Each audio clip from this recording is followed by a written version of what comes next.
Hey Daniel, how you doing? I'm having a bite to eat here real quick.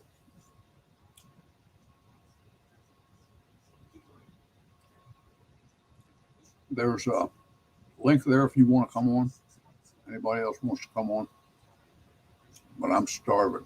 I'm gonna eat. I don't want y'all watching me eat because I don't eat pretty. Hey, Bravo, what's happening, man?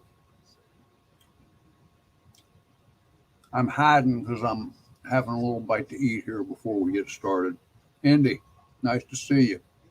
Hey, thanks a lot for sharing the page on Neil's channel today. I thought that was pretty incredible. Really appreciate it. I'll let y'all see my pretty face after I finish eating. Anybody wants to jump up on the panel, get to it. Hey, Silver Girl, how you doing?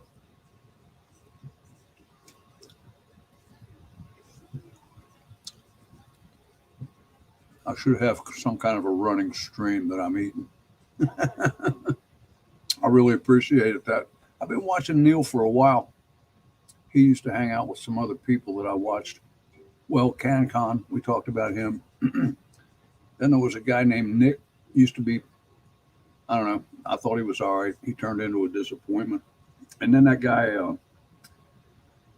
oh golly, his first name was George. Do you remember George?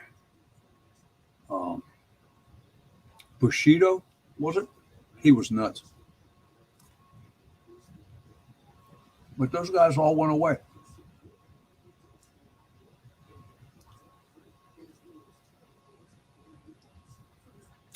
Yeah, definitely put Neil's link up for people.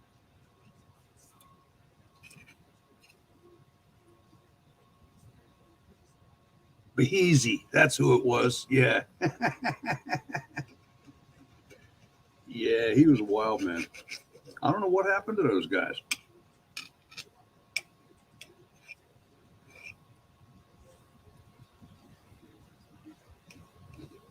Corn Pop, you rascal. That's right. Bushido is up here on our channel. What am I thinking?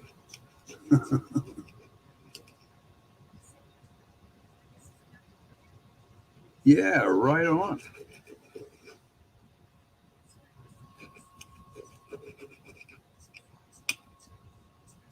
Hey, Garrett. Good to see you.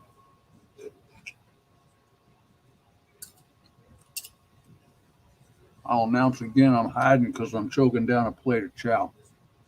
If anybody wants to come up on the panel, it's open. Hey, F Home, it's my pleasure, man. I didn't really think anybody would be interested in me doing this. It's kind of humbling.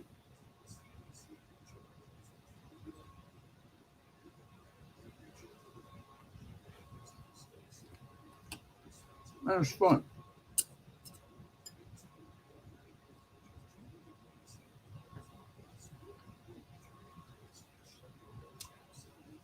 Andy, some of those guys, excuse me, they're not even on YouTube anymore, are they? Hey, Virginia, unknown, good to see y'all. I will reveal after I eat. Guardian, great to see you, man.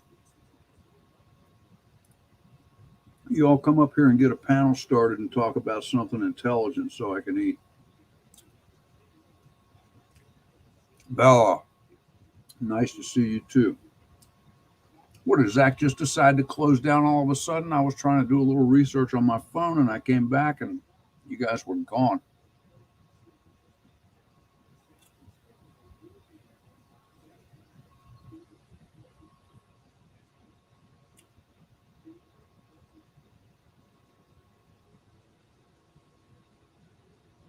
There's Ghetto.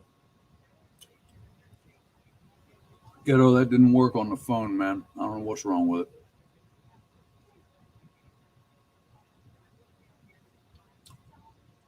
It sucks. If they're going to send me another one in a month, there's no point in spending money on this one. But yet, I got to do without the phone for a month right after I started getting used to having it.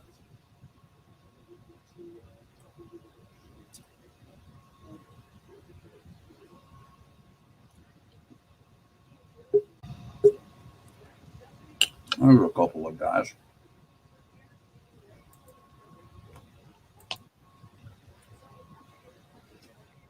No faces, huh? Y'all, Hey guys, how you doing? how's everybody, man? How are you? Hey, what's going on? Going on? Do we sound all right? Wall to wall, treetop tall, man. All right. No, I'm Yes. just sitting here messing about. I don't want to be on camera. Get the Well, that's ladies okay. all excited, you know. You don't want to do that to a nice camera anyway, man. It's Hey, got hey, hey. all No, right. I haven't done my makeup or my hair. Well, we can't have that. Hey, John. Hey, if I miss saying hi to somebody, I'm chowing down, man.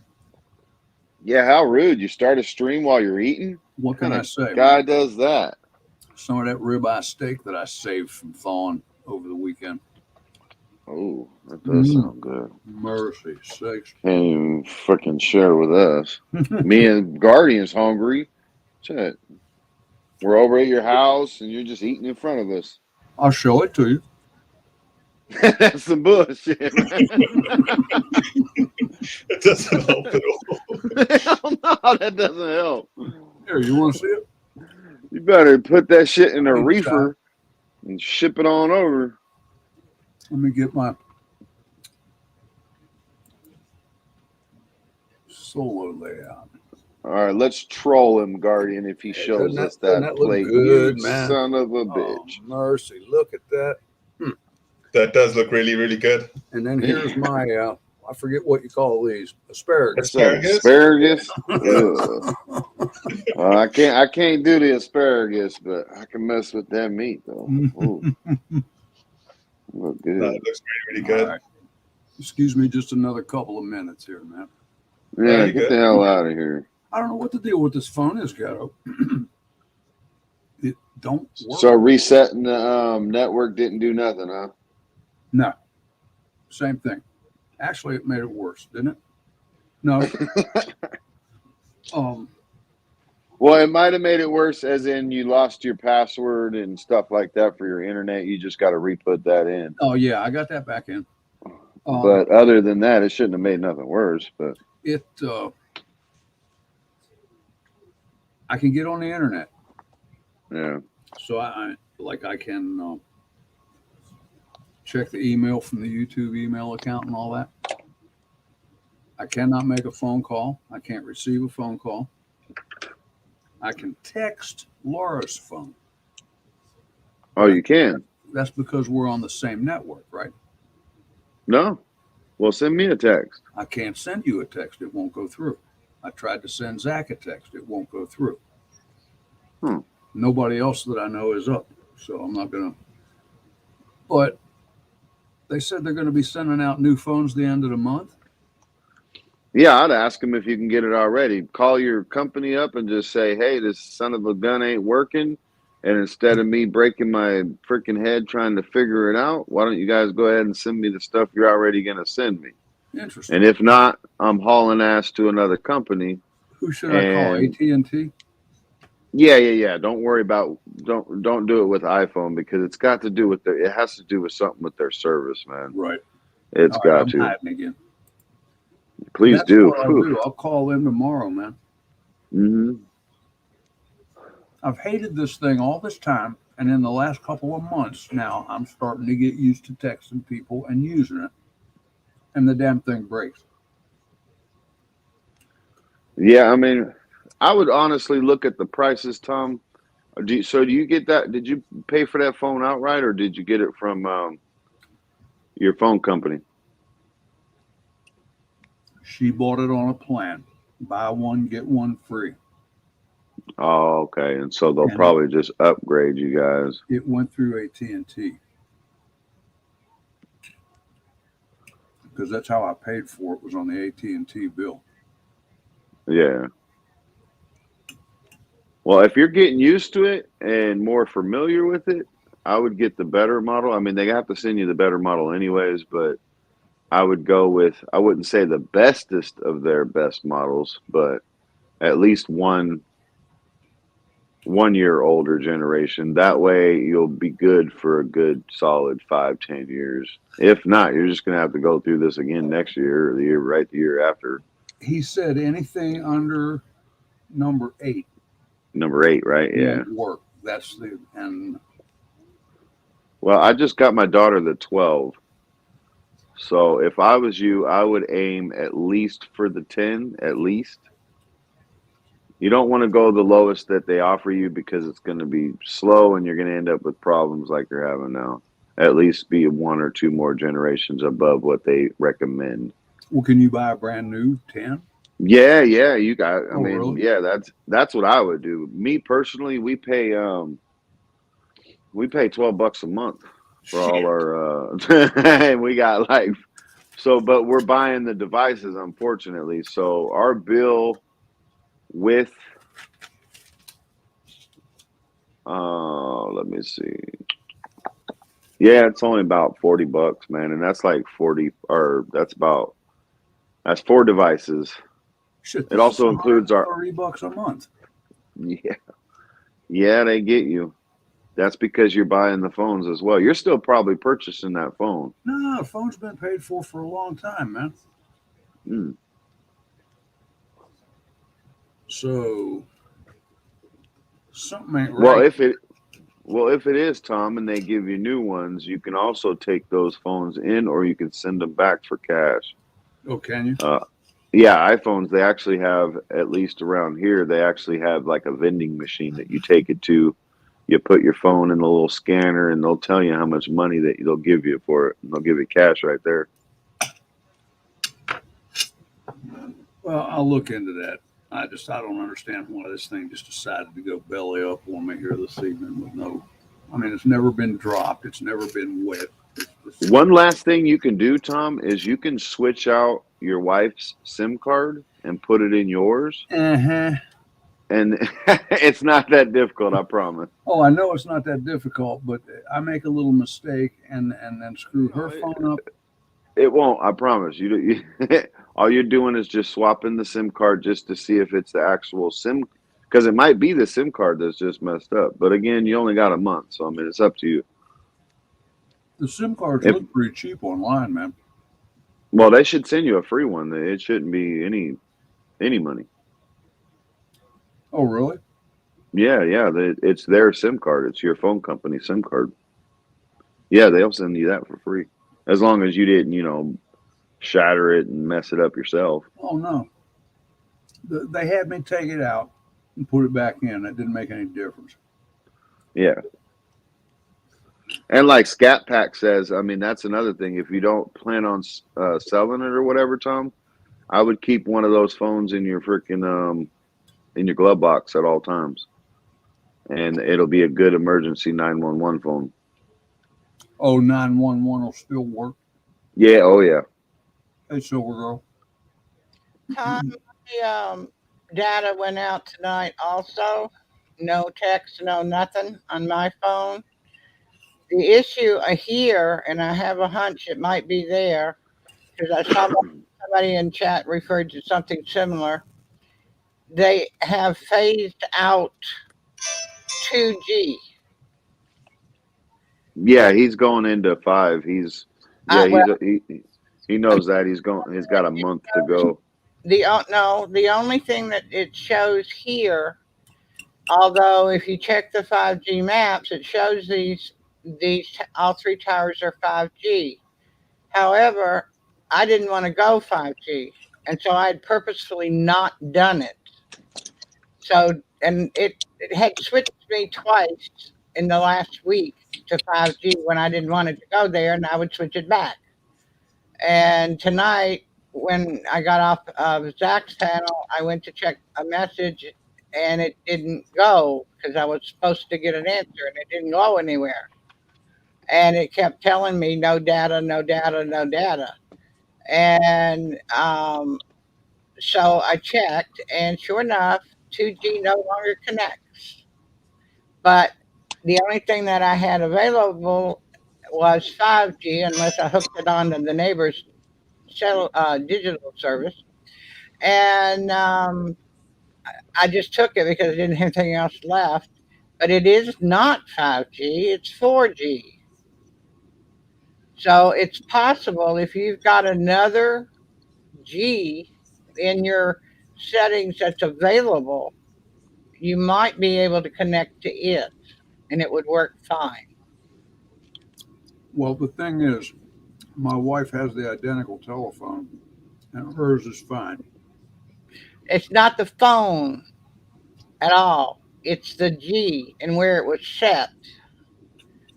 If yours Yeah. was and hers went ahead and upgraded like mine did, and you didn't notice it, hers may already be upgraded. Well, I just upgraded mine because I had that turned off. And the guy said, no, you should leave Oh, that you on. upgraded already? Yeah, The upgrade is not a phone upgrade. It's a it's the tower it goes to upgrade. I don't go to a tower. So There are no towers here. so how do you get to the internet if there are no towers? You know, I'm really not sure. Through my telephone company. It's, But yeah, it's through its internet and Wi-Fi. AT&T anyway. Is it Wi-Fi? Do you Yeah. have Wi-Fi? Okay. All right. Yeah. That makes a difference. Hey, Helm. So Yeah. did you? Your Do you power and the wife? goes out is your phone, right? I'm sorry, ma'am. When your power goes out, your phone goes out. I don't think so. Can you text when your Wi-Fi is down? I've never tried. I don't know. I can't. If it goes through Wi-Fi, I'm not sure you're going to be able to text when the power's out. See, my power doesn't go out. I have a generator that comes on when the power really? goes out. Yeah. Because every time the power goes out here and my Wi-Fi goes down, I lose textability because I'm only a mile and a half from the tower, but it can't find me. I'm over a little ridge, and it just doesn't find us up here. I haven't figured that one out. I'm tempted to cut down a tree and see if that'll help. But yeah, it's just mine's fine now.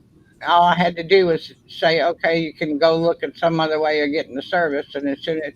But I was surprised that it's not reading 5; it's reading 4. And I don't know about that. Is it possible that 5G, if your If you phone, don't have 5G capable on your phone, it'll go down to the tier below it. oh, thankfully, because Yeah, I'm sure I don't because mine's too old, like Tom's. yeah. But Mine, Tom, if your phone, do you guys share your data then? Because maybe you've used your cell phone a little bit more this month than last month, No. right?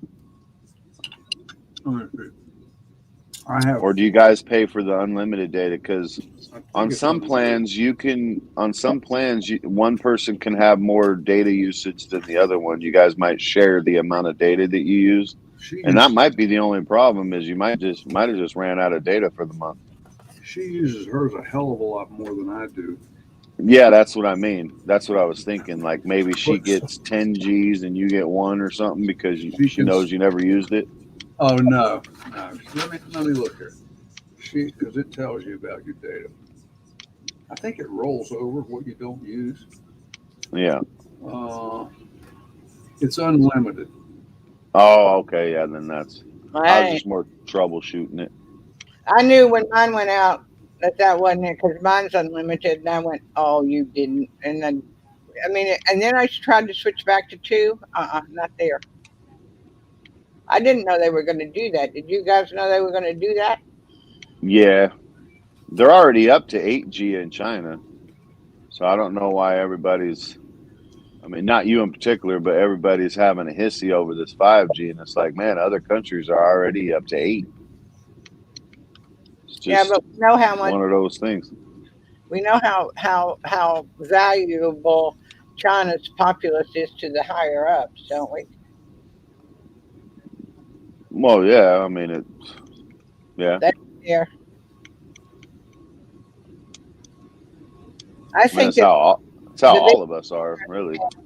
the biggest concern I have is around the airports.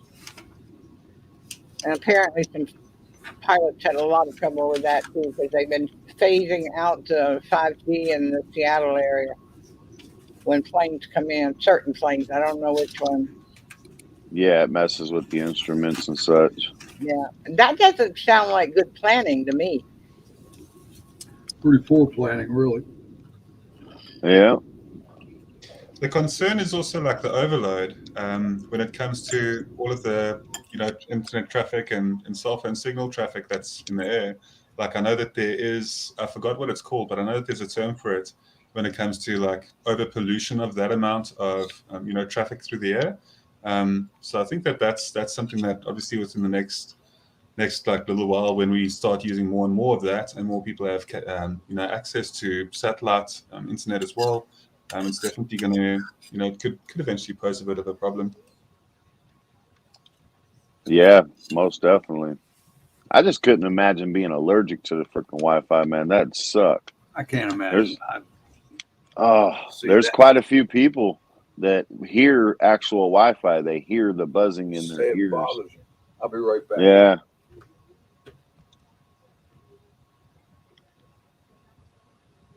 That would be the pit.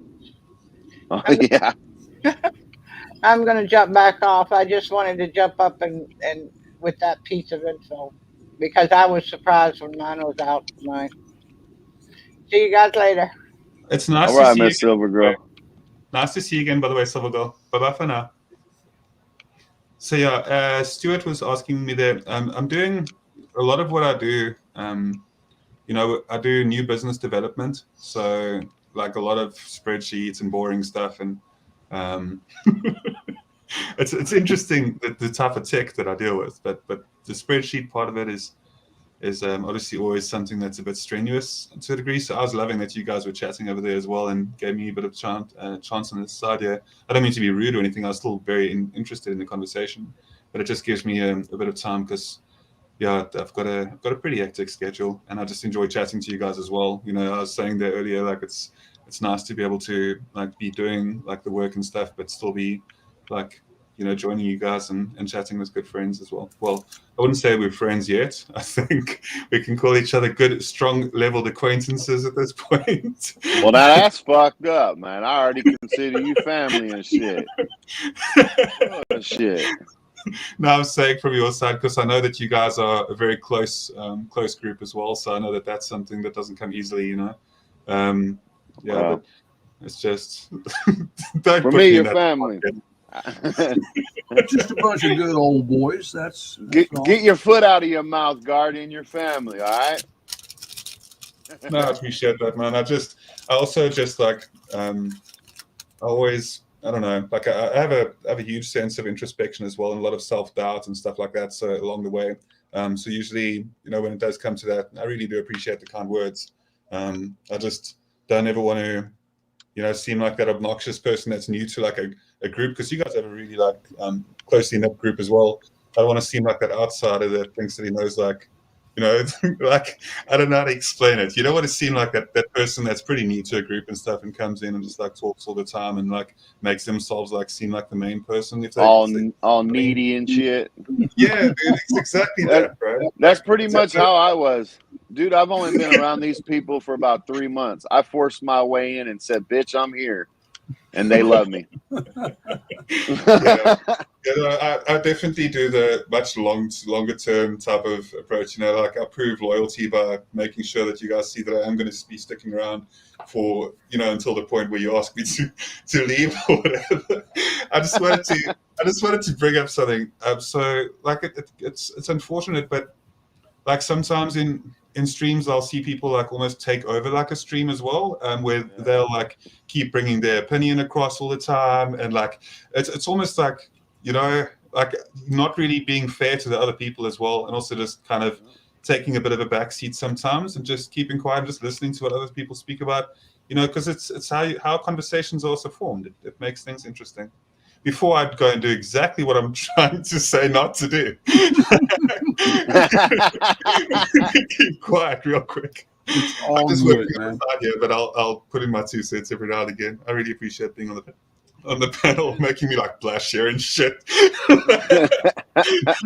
Just like, be "Damn it, reassured. I should shut up now. I'll assure you, Guardian, if you ever take over the conversation, trust me, Ghetto will say something. I do to everybody. Like, all right, who's next? I don't like that shit. Mr. Tom don't like it neither. I mean, because when you have more than two people, there's more than two people that got an opinion, Absolutely. and you have to break it up. And if somebody gets butthurt about it, then that's on them. They don't need to be on the panel, Yeah, I get it, 100%. I enjoy these conversations, and the fact that most of them, like almost all of them, are just so like real, and there's none of the kind of facades that people usually would have to put on when they come online, and put a certain front up, which is what most people do, and you can you'd be able to argue with it, but it's definitely something that is out there, and it's nice that we don't do that here. I like that. Yeah. So how's the weather going down there? It's good, man. It's really good. It's been raining a bit. I love the rain. It's raining here gently, and it's just a nice day. It's always good for the garden, for my plants outside. Nice. I really appreciate the rain, and we need the Nothing water. beats a nice summer rain, man. Yeah, Well, exactly. And it's so beautiful. Yeah, hell yeah. We should be getting some hectic weather here pretty soon. Usually it happens about 2 to 3 days after they spray us. Then we'll have some really fucked up weather. I saw those video. That little video I put. Uh-huh. Yeah, right above my house. Usually about 2 or 3 days time, we end up freaking having nonstop rain. Well, it's usually something to the extreme. Not way, way extreme, because, I mean, our system's pretty used to it by now, but we usually see some kind of storm front come in. I'm past it being coincidental. Well, I told you about the old guys saying that they were keeping it from raining here. Yeah, I think you should re-explain that one, because you told me that backstage, I think. Oh, was it backstage? Yeah. And I used to laugh at these guys, old farmers. And they had, the Navy actually had a base here in the mountains in a little town called Sugar Grove. And they would fly these fighter jets up through these valleys. And the way it was explained to me, they were coming out of Norfolk. And they were flying up through here trying to avoid the radar at Sugar Grove. And these farmers would swear that every time it clouded up to rain, that they'd send these jets through to break up the rain clouds because the government wanted our land. And the government did come in back in the 60s and take a bunch of land and turn it into a big national recreation area here. So, you had people standing on their front porches with shotguns refusing to move out. They ended up buying them out. Nobody got shot. Yeah. So I used to think it was funny that these guys, the government wants our land, so they're going to keep it from raining and starve us out. Also, they would spray those chemtrails so the rain would stop, or because No, there wasn't jets. any chemtrails, man. It was these fighter jets, and I mean, they would fly so low you could feel those engines in your chest. I thought it was cool as shit. And loud, man. Yeah. I wonder if it works. Come on up, man.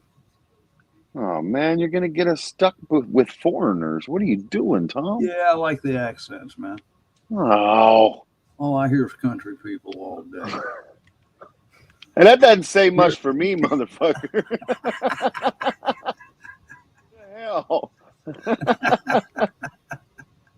It's funny that it's reversed like that, Tom, because it's just, I don't know, like I really enjoy your guys' accents as well. That's why you find me here so much too, because I love the American accents, so I could listen to you guys chat all day about things. And then it's just that, I don't know. I think it's different to just hear people from other sides of the world sometimes, You guys' accents, it makes you sound so much smarter than me, man. I just love to listen to you. Well, speak for yourself. My wife sounds smart. My wife sounds smart because she is smart. Like she's really well read in that, you know. She's sitting right next to him. Yeah, get on you. Get on knows what's up. Do you want to say hello, babe? She's shaking her head. She's just like, Nope, Ghetto's there. I'm good. Nope. I used to work with this old guy when I worked at the college, and he was from London. And oh man, what a beautiful accent he had. And he was in the maintenance department. I was in security, and I was hanging around, and he asked me to go get him a torch. And I came back dragging this gas tank. No, mate, a light, a torch. He wanted a flashlight. And I brought him a torch that he could work with. You know what I mean? That was great. Yeah, but I love that old guy. Ricardo, get the Google map up. See, that's a reference to him out there swanging, because we did we're not in the ghetto, so sorry, Tom, but we did the penis map on what countries, what nationalities had, the bigger, the smaller. Oh, and really? And Australia's number 2. So that was his reference. Get the Google map out. I've got to ask you, what came up as number 1? Just curious. Conga. Where? Conga in Africa. Oh yeah. Oh, wait. Yeah. One, And the third, was there one for last? Like, because that'd be really sucky for that country to be known as like the last in the list. There was Nikki's the one that was doing it, but it was an Asian company or country. I'm not sure if it was China or Japan. It was one of them though. Where else did I hear that about? We're average. So Go Asians on, that are Orientals are at the bottom, and then basically blacks at the top, type of thing. On a scientific aspect, and then everybody else is kind of in the middle on an average. I think it's like 6 or 8 inches is average. Well, I think it also, as height, can also have a part to play with, specifically in China, with the population's average height being like a certain degree as well, and then biologically just matching. Yeah. I think that has a lot to do with it as well. No, it's interesting. I know that it's always funny. I'm trying to keep it as serious as possible. Hey, I don't care, man. I'm black in the pants. I'm just saying. I'm from the Congo. I don't give a fuck. As far as the ladies know. Yeah, dude. Well, yeah. Sorry, Tom. I'll respectfully try and avoid going further on the conversation, because all what I will say is that it's absolutely, the other day we were speaking about confidence making such a big difference and stuff as well. We were speaking about that briefly, and it's something where confidence and just skill with what you do and how much compassion you have for other people, kind of thing, being like somebody that's a caring person can actually have a big part in all of that. But I'll move gently off the topic of all of that. So, caring for others' needs before yourself can definitely come as a good thing when it comes to just having a happy partnership. Really. Oh yeah. Oh, absolutely. Yeah. And if you have a small winky, learn to use your tongue.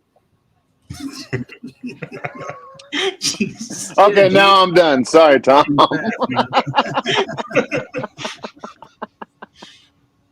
I think the ladies will agree. Shoot. Yeah, my mute button, my mute icon, and my icon's just coming up there.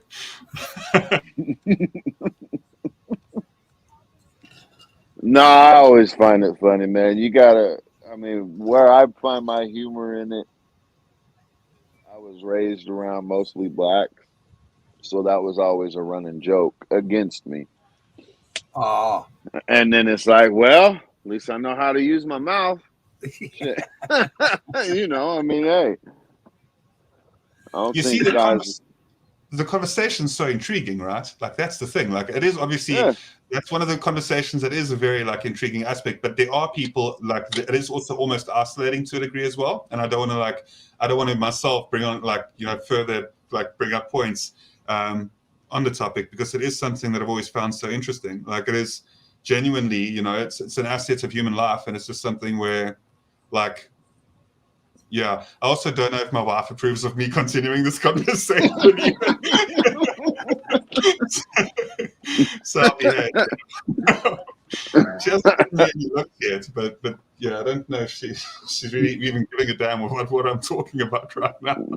It's the time you look at me, smile and nod and shit. Go ahead, get her. Yeah. Well, when it comes to the actual escapades of using such tool, that's between us and our wife. You know what I mean? But when it comes to like size and other stuff, it's got a lot to do with the height and the build and just how culturally different we are. I like the conversation. It doesn't bother me. You know what I mean? I think it's intriguing as well. Yeah, I think across the board though, like it's always just I've always loved cultures, and I've always found cultures extremely interesting just throughout the world. There's so many. Something that I've found that I've been quite familiar with recently is the Vietnamese, because my cousin's over in Vietnam at the moment, and he's busy teaching English. And, his experience there, he's been there for almost about 2 years now. And with him teaching English over there and him explaining some of his stories from where he is at the moment as well, is he's seeing, quite a beautiful culture regarding the way that they're family orientated. So it's just they're seeing different sides and different aspects to people. So it's something that I've definitely learned from him recently is that they're very family oriented in Vietnam, and they look after each other and stuff as well, which is a good trait. And they care about the family values and that type of thing.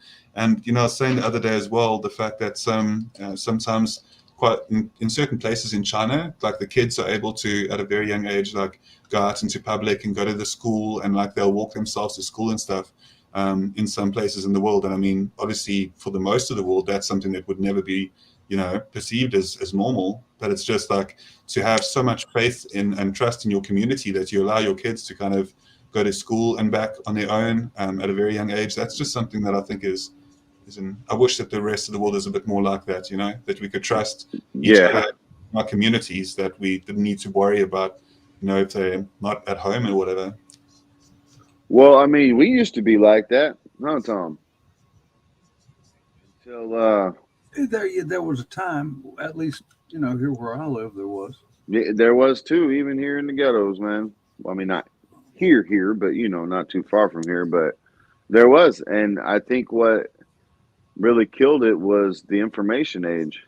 Well, I mean, we didn't know about the dangers and stuff until at least the next day, Right. if there was a guy riding around in a white van or something. And then it was like, look out for it. And you had most neighbors looking out as well. You know what I mean? That's why we didn't do shit. Right. We get caught breaking windows or something, the neighbor down the road is going to whoop our ass too.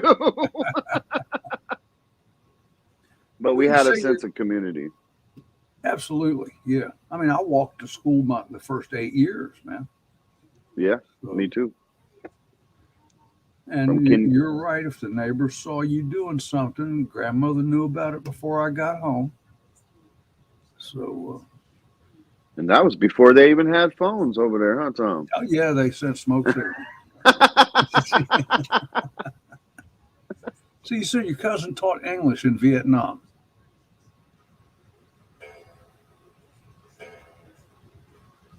Yeah, sorry about that. Sorry, but yeah, he's busy teaching English at the moment. He started teaching when he was here locally, and he started to do it remotely. And then over time, a position opened up for him. And then he applied for a couple of positions, and the one that opened up for him, he took. And then he's in Hinh Binh at the moment. And just something that's pretty interesting too is when they in Vietnam, when there was still war in Vietnam as well. They used to speak about rock apes, ROCKAPES,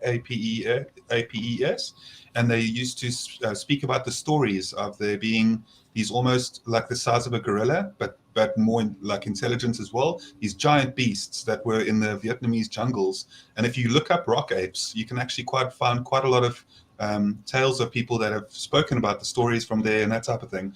But aside for the rock apes, because I always enjoy, cryptids and that type of thing, I always find it a little bit interesting. But besides for that, like, it's just the scenery that's over there and the way that the islands are and the way that the natural beauty is incredible. If you've ever got time available, like, and you look up some of the scenic places in Vietnam, it's amazing. So much nature out there, and being such a big fan of nature as well. Like, I always love seeing that side to places. How much forest do they have? Like, what is the waterways as well? Like the fauna and flora of the areas. Like, what does it look like? Right. Yeah. Interested me greatly. Yeah. You should see what it looked like before the Vietnam War, Guardian. It was a heck of a lot more beautiful.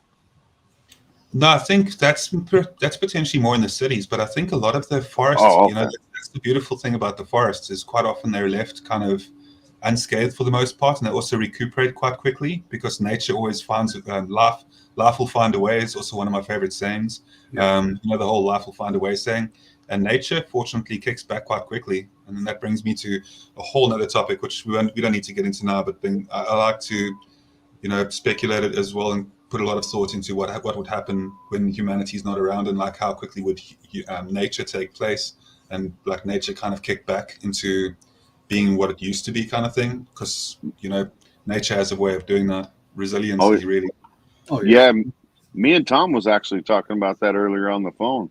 We were talking about after the bombs were dropped in Japan, how quickly everything just was able to, pretty much what you're saying. I mean, nature took back over. They were able to build it up. Even though something that bad, I mean, we were thinking it should have been a few hundred years like they teach us. But, the city grew right back up. Still pretty scarred, but nature was able to take back over. At the end of the day, everything's. Guys would write home here and say it looked just like West Virginia over there. Good morning, Nikki. Oh, no. Morning. Oh, Do they even differentiate between North and South Vietnam anymore? I'm just kidding. Hi, Nikki. I'm I not don't know. sure. I'm not sure if they do, Tom. Hey, Nikki. I'm not Hi. sure if they do. Like, it'd be interesting to find out. Yeah, well, when you mentioned your cousin teaching there, I just it flashed into my head. Wonder which North or South. Yeah, It's no. not the same country now, right? Yeah, as far as I know, but even if I had to say, I'm ignorant on that, so I wouldn't want to say without being certain. Are the iguanas dropping out of the trees yet, Nikki? guess what, guys? They're going to this weekend. I That's can't what I wait. saw on TV. I Did you thought see about you. Oh, I saw a report on TV that they were going to, yeah. and I thought about you and laughed. And the reporter said, "Be sure you don't pick them up because they won't be in a good mood." So Yeah, you know what? I so hope that they're all in my trees where they belong, because I'm gonna be waiting with a video camera first crack of light. I want to Um, see it. The other funny thing they said was make sure you don't park your car under the trees yeah. because they will make a dent. hmm Yeah, Yeah. those things get huge. Yeah, Yeah. Yeah. Yeah. Well, most can of them are in see the that. back here by the canal. I have an ackee tree, an avocado, and a mango tree, and that's where they hang out. Oh, And I've heard them. Actually, one fell out of the tree a couple weeks ago. I think he was sleeping. It was an accident because it was the middle of the day. And I heard this crashing branches and a huge thud. And I was like, that wasn't a squirrel. So, because there's squirrels in there too, right? So I went out through my little wooden gate. I looked, and he was kind of on the ground next to the tree trunk there, stunned. I was like, don't move, right? So I went and I shot him and kicked him in the canal. Yeah, but it made a loud noise, right? So we might even hear a few hit the roof, and it's supposed to get down to the 30s. They updated it a little. It was supposed to be low to middle. Now it's kind of middle to 37, 38. But that's damn cold here. And they will fall out of the trees at that temperature. I can't wait. Yeah, they said under 40. It would Yeah. start. You know how much work that's going to save me aiming and making sure I don't miss for a week? Oh, yeah. If there's like 5 or 10 of them on the ground, it's going to be a party. Hold still. I'm going to find me a good machete. That cracks me up. Yeah, but they will be falling out of the trees, and it's actually a danger. They warn you. They go, don't stand under big trees Yep. because they can knock you out if they hit you in the head. Oh, man. You got iguanas down there, Guardian? They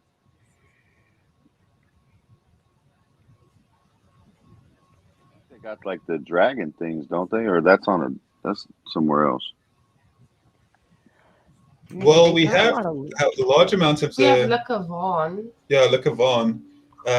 We have the green iguanas that are actually an invasive species. So besides you for do? those, like, we don't really have many.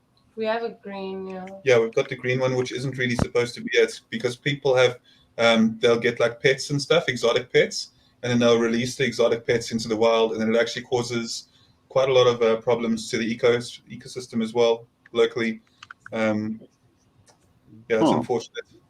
But you know, exotic pets are always like as bad as that industry can be as well. There's just so many incredible creatures out there. You know, even with having aquariums and stuff like that. Like I really love aquariums, and you know, having a saltwater aquarium with like jellyfish is the dream one day. You know, if I ever become like wealthy enough to do something like that, because it's just so beautiful. If you get like a really large aquarium and you have like a saltwater tank in that, you can get some incredible looking eels, some coral snakes as well. Lionfish, wow, like lionfish is so beautiful. Like you can really get like, but that's big money. That's like, I don't know if I'll ever get there, but I'm trying. Like, I'm trying to work my way up through life, you know. We have a problem with those here too, the lionfish, especially in the Keys. They're completely disrupting the ecosystem. Really? Yeah, So they took over the poisonous planet. food. Go ahead, Nikki. I'm sorry. Oh, I'm sorry. No, we have a lionfish free-for-all here now. In fact, they have competitions. So people go out, kill as many as you can, and then some creative business people down in the Miami area, they started prepping them and cooking them as a delicacy. So they catch them, they eat them. But I mean, like the iguanas, they're hard to keep up on that population too. Wow. They're a problem here. Yeah. Big problem. Well, at least they're edible. So, you know, Yeah. there's some incentive. Well, what size fish do these get? I mean, are they fun to catch? Can they be considered sport fish or? No. No. They're not all that big, but they're dangerous. You don't want them stinging you, you know. Oh, they sting. All right. Oh, they're very poisonous. Yeah. So Okay. that's not something to mess with. But yeah, I mean, because they have those they're beautiful. This beautiful fin thingies, you know. So their body is not all that big, but they have a big. Yeah, look at a lionfish. It's gorgeous, really beautiful. Yeah. Write that down. Yeah, they're edible. If I go surfing the net while I'm trying to do this, I'll end up losing this. So.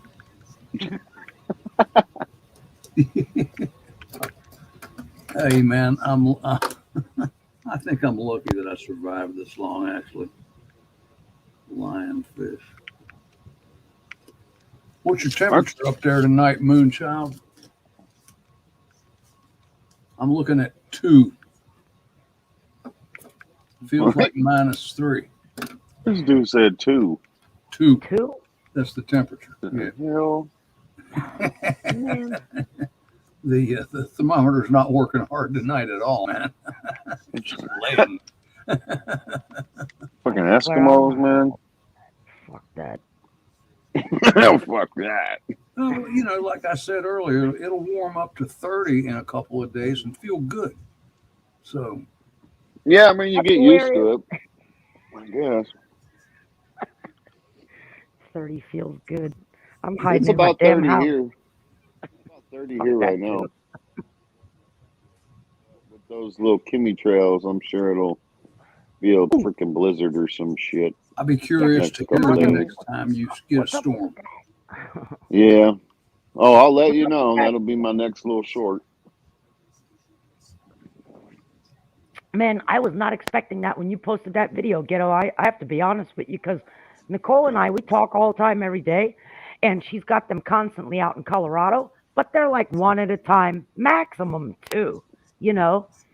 But with you, it's like the whole sky was covered. Yeah. It was. The hell was that? Even I have to laugh instead of cry. But It I don't get it. I got no idea. Guardian was saying he didn't even have those around him. Oh, yeah. Now, did you see all the planes and hear them that were doing that, or you just went out and were like, what the fuck? No, they're up so high you probably can't hear them, can you? Oh, So we can't hear them, but we can usually see them. And in the beginning of that video, you were able to see one of them doing it. oh, The very first one that I was aiming the camera at, that one was doing it. But it was only like within an hour's time. It couldn't have been too much longer than that. Because when I had smoked the first time, the sky was perfect. Me and the dog was out playing. It was like, nice, finally some sunshine.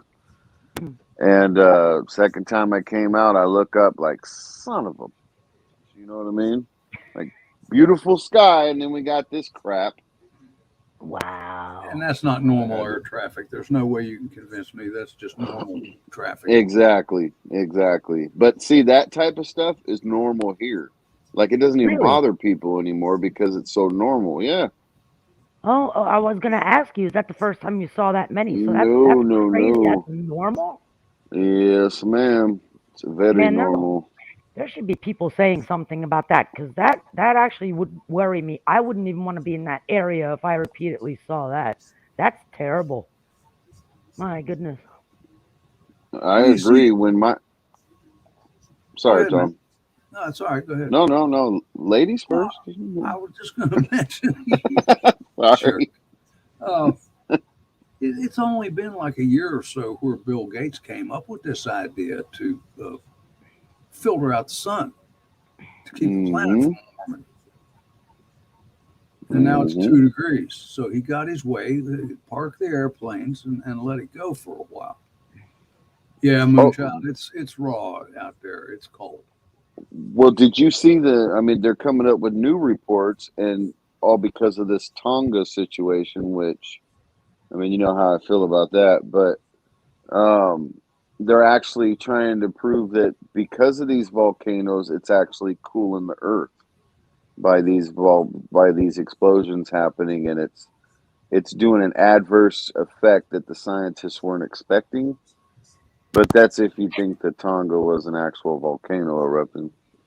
Yeah, it's also like how much of it is controlled. That's the thing. Like specifically, like with the power that they've got over, I don't want to mention any of the systems, but the weather control systems in general. I don't know how sensitive YouTube is to some of the terminology and some of the associations that are in control of that, but it definitely is something where those could have been set off specifically to kind of help with the with the disruptions in weather. Yeah. Oh yeah. Guardian, if you could help me out, do you remember the Beirut Blast? Yes, to a degree. So look at that. If you check that one out and see how it went off, and then look at the Tonga blast, you'll see a lot of similarities, man. I've been researching both of them myself, and it's almost like these son of a bitches are actually testing weapons right in front of our freaking eyes. Gotta wonder. Mm. Really do. Did you see the blast that they made public? They blasted into the ocean to test one of the rockets recently, and the way that they did it. Do you remember what the blast that's underneath the ocean? So I'm just asking my wife real quick. Do you remember the blast that they did in the ocean where the whole ocean turns blue like that for a second? Do you remember what I'm talking about? I remember Yeah, the I do. video, but I don't remember. Oh, do you know what I'm talking about as well, Geto, where the whole ocean turns Yeah, blue I like do. that for a second? Yeah. Sorry, I didn't mean to interrupt you with your No, wife. no, But yeah, you I good. remember. Yeah, most definitely, I remember. And they had a bunch. We had our little flexing deals too. when we blew our freaking mock carrier up just to prove to the world that we're big badasses over here. They did that over off the coast of Florida this last summer. That's Yeah, I right. think it could have They been did. something Yeah. like that. Yeah, it was most likely that They were blowing exact crap footage up. from that. Yeah. What made Yeah. it blue? Air bubbles?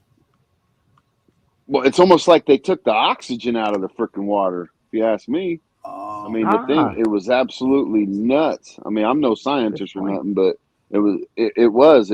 I mean, the wildlife had to have been annihilated with that blast. Oh, had to, yeah. If nothing else, the shock wave, you know. Yeah. Well, I mean, it almost tipped Yep. over the freaking carrier. Jeez.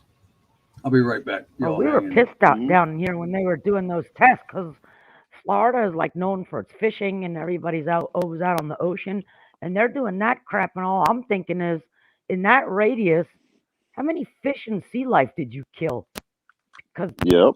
it's not like much can survive that. You know what I mean? That's terrible. I don't know. Yeah, a lot of people in the Tonga, they actually went deaf for a little while. The blast was so loud that they lost I their bet. hearing.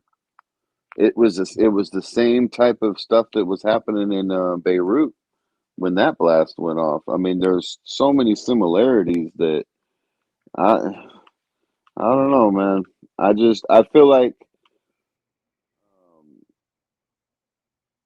I think WW3 is coming, and I think they've created a whole different weaponry to where nukes and stuff like that are pretty much old technology. They don't even need that stuff anymore. You know what I mean? They don't. And to whatever, I mean, I don't know. If you see us, and I'm not trying to go on a tangent by myself, but if you see us as a prison planet, right? And there's the globalists, which would be, I guess our corrections officers or whatever. Um, each country, I mean, we think we're fighting each other, right? But really, I mean, it's always been strategically done by them for resources or, division, whatever it's called. They put all these systems in place. I mean, essentially, we're in prison. Yeah, I mean, that's the prison hypothesis. It's actually exceptionally interesting to speak about as well. Sorry, Ghetto. no, I'm glad you said something. I thought you might have ignored me.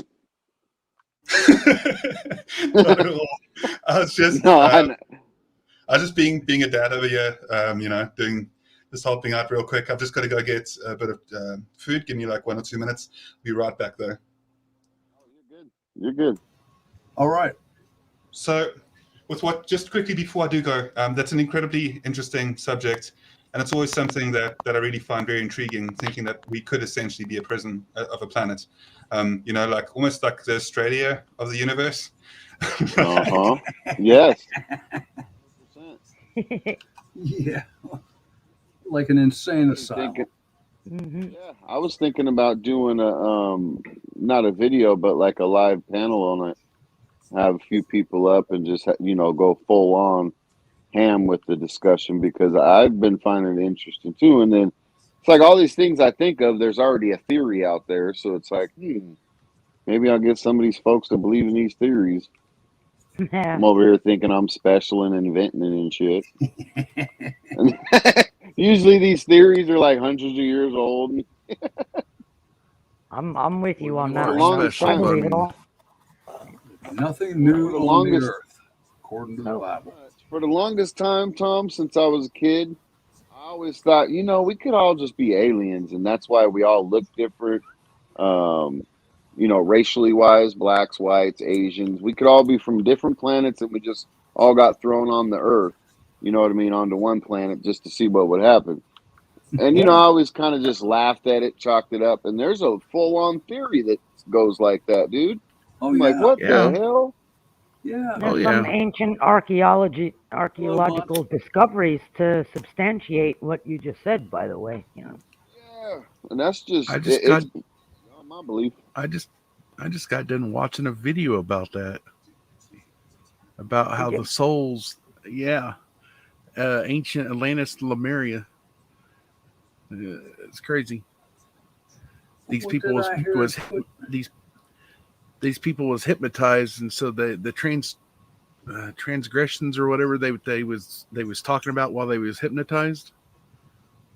It was crazy, and they was talking about just like the same thing. This was like not really a slave planet, but a seed planet for yeah, and that they was ancient beings. I'll just say that the souls. It's crazy. I know. Well, I heard a theory that we are some alien high school sophomore science project that was just put up on a closet shelf and isn't even being paid attention to anymore. Interesting. It could be true. I scare the crap out of my kids sometimes because I'll tell them, you know what? What if Earth is actually giant alien's eyeball and we're all just little parasites on that eyeball? How would we know the difference? And space is actually his brain. You know what I mean? I mean, we wouldn't know. It's just the way it No, goes. you wouldn't. You're Is right. it- Because in our Bruce. mind, our existence is Good so theory. finite in a way that we can't really quite go out there to the extreme and think about things a lot. A lot of folks can't, because sometimes it'll drive you crazy, right? Have you ever just laid on your back and Yeah. stargaze and go, is it really infinity? And then when you start thinking about how big it's supposed to be or whatever, you can drive yourself crazy thinking about that. So, I mean, you're right on, Ghetto. You know, it could be a possibility, but our brains, the way they're programmed, just really can't quite go there, you know. Yeah. So Yeah. Hey, Tom, I'm gonna drop a link back here in private chat for you. Oh, okay. Something it came out tonight. Midget porn. Hurricane's Tom's talking seen it. about Zachariah Sitchin. I actually have a lot of his books just out of curiosity. I read them years ago.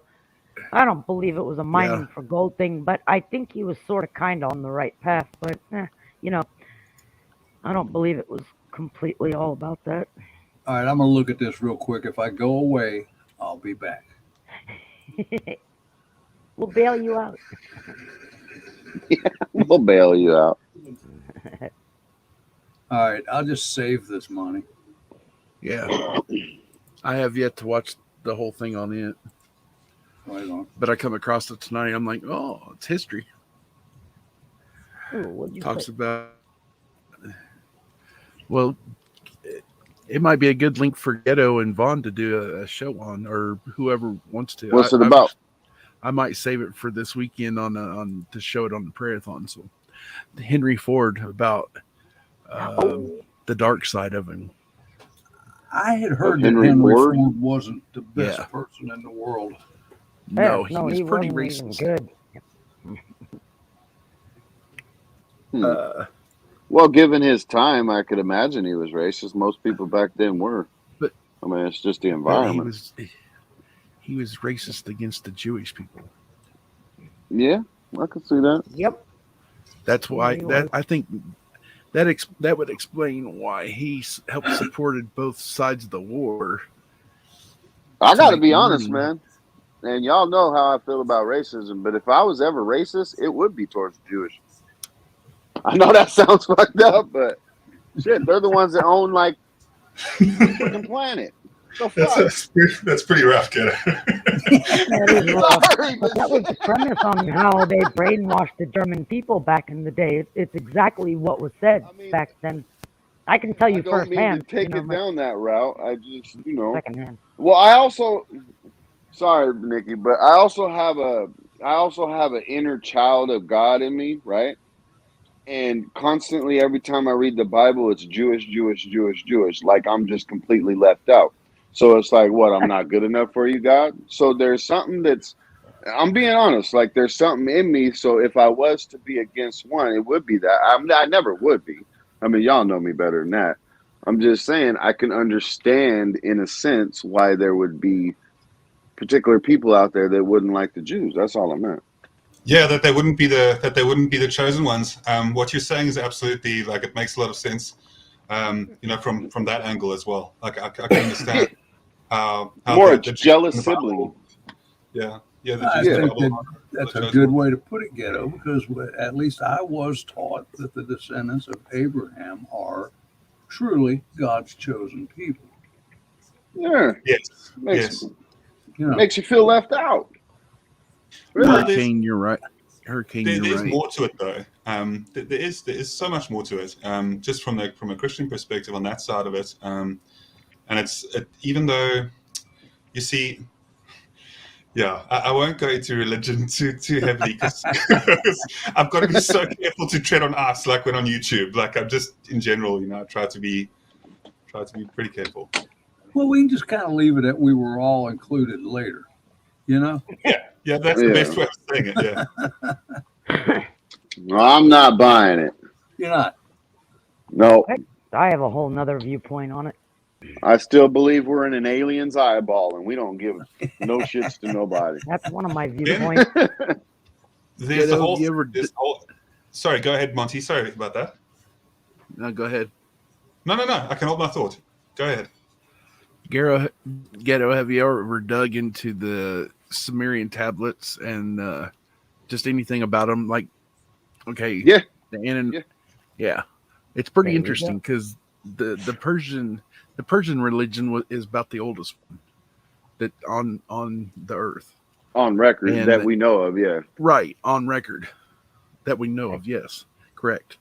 And they talk about all kind. I mean, like what Hurricane was talking about, Inky and Inklil and all them. I've read quite a bit of stuff, different things from different authors, and it's pretty crazy. Possibility. It's awesome. I'm saying. Yeah, There's Hawk. How you doing, Hawk? Good morning. that's exactly What were right. you saying there, Guardian? No, I was just going on about the way that you could also look at angels and the way that that angels kind of would be jealous of us in the same context, like would be jealous of our free will, and that is essentially what makes us free, and that angels don't have the same degree of love from God. It's quite a deep dive that I was just going to get. That's basically it, though. But then okay, so now that you said that, then how did Lucifer go against God if the angels didn't have free will as well? Well, that's the thing.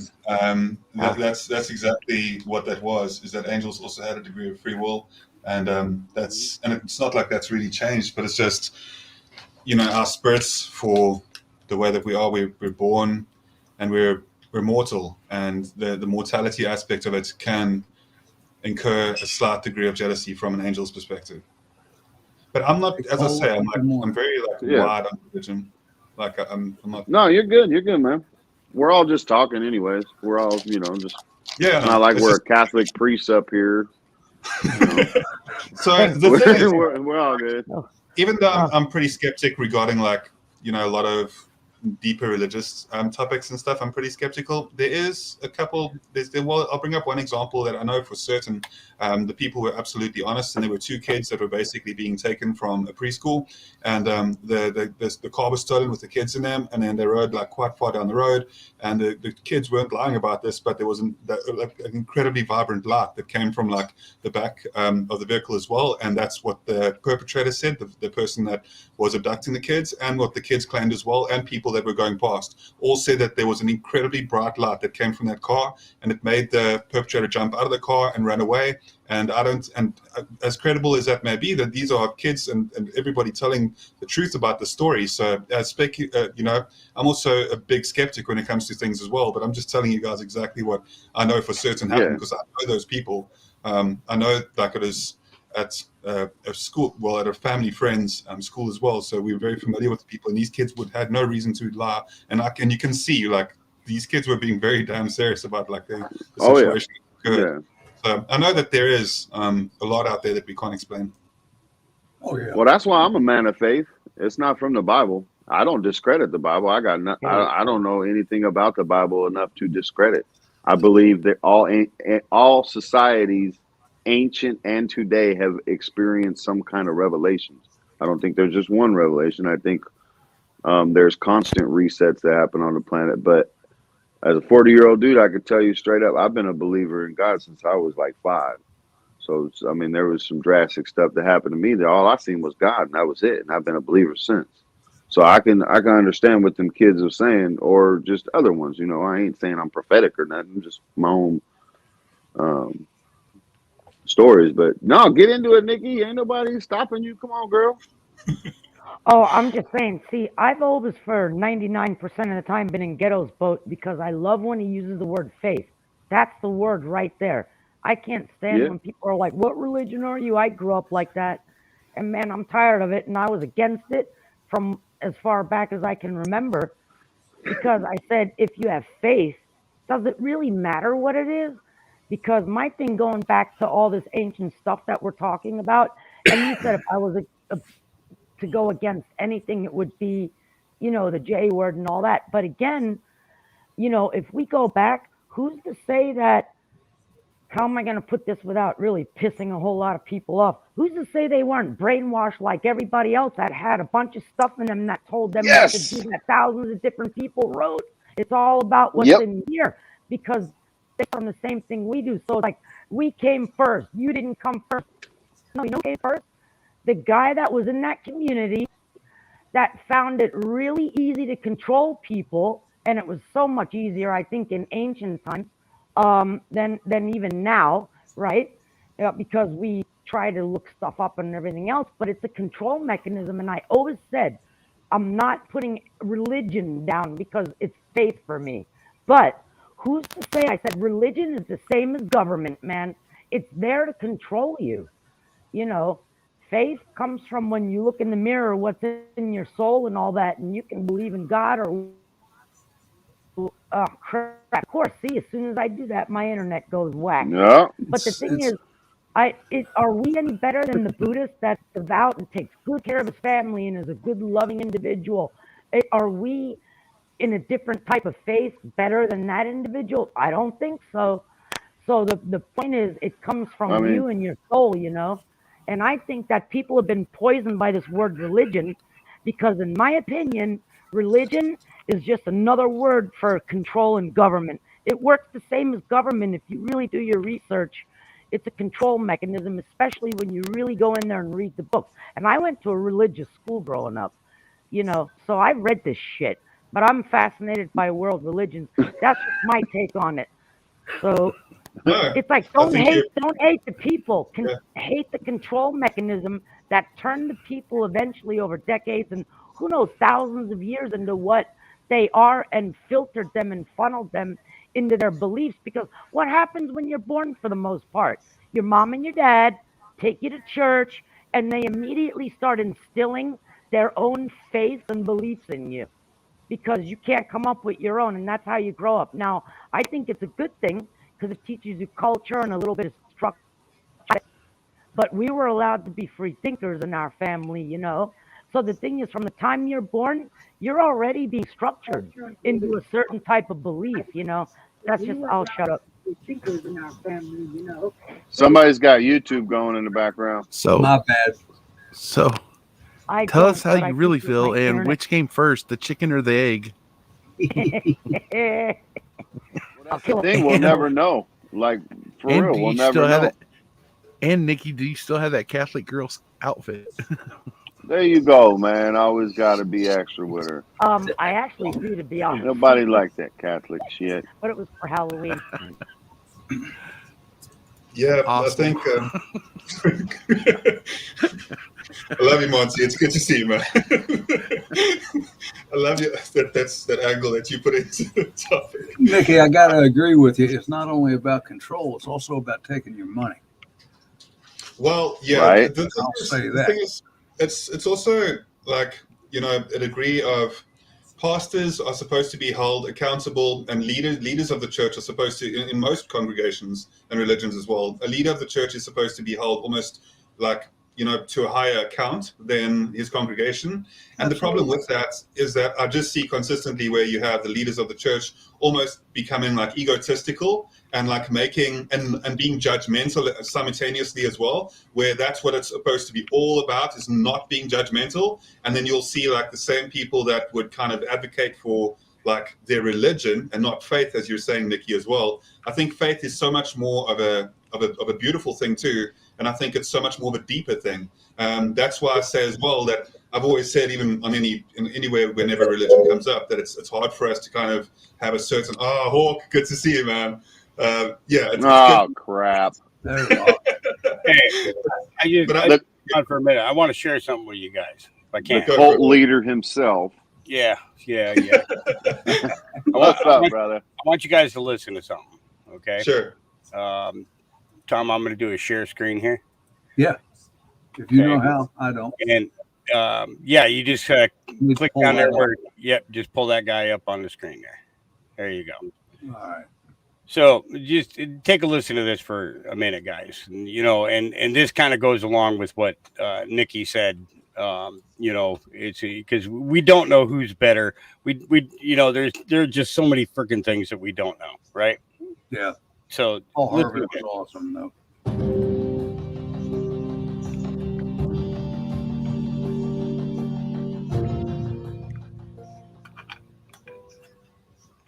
From now on, I'm quoting an open letter from God. My dear children, and believe me, that is all of you, I consider myself a pretty patient guy. I mean, look at the Grand Canyon. It took millions of years to get it right.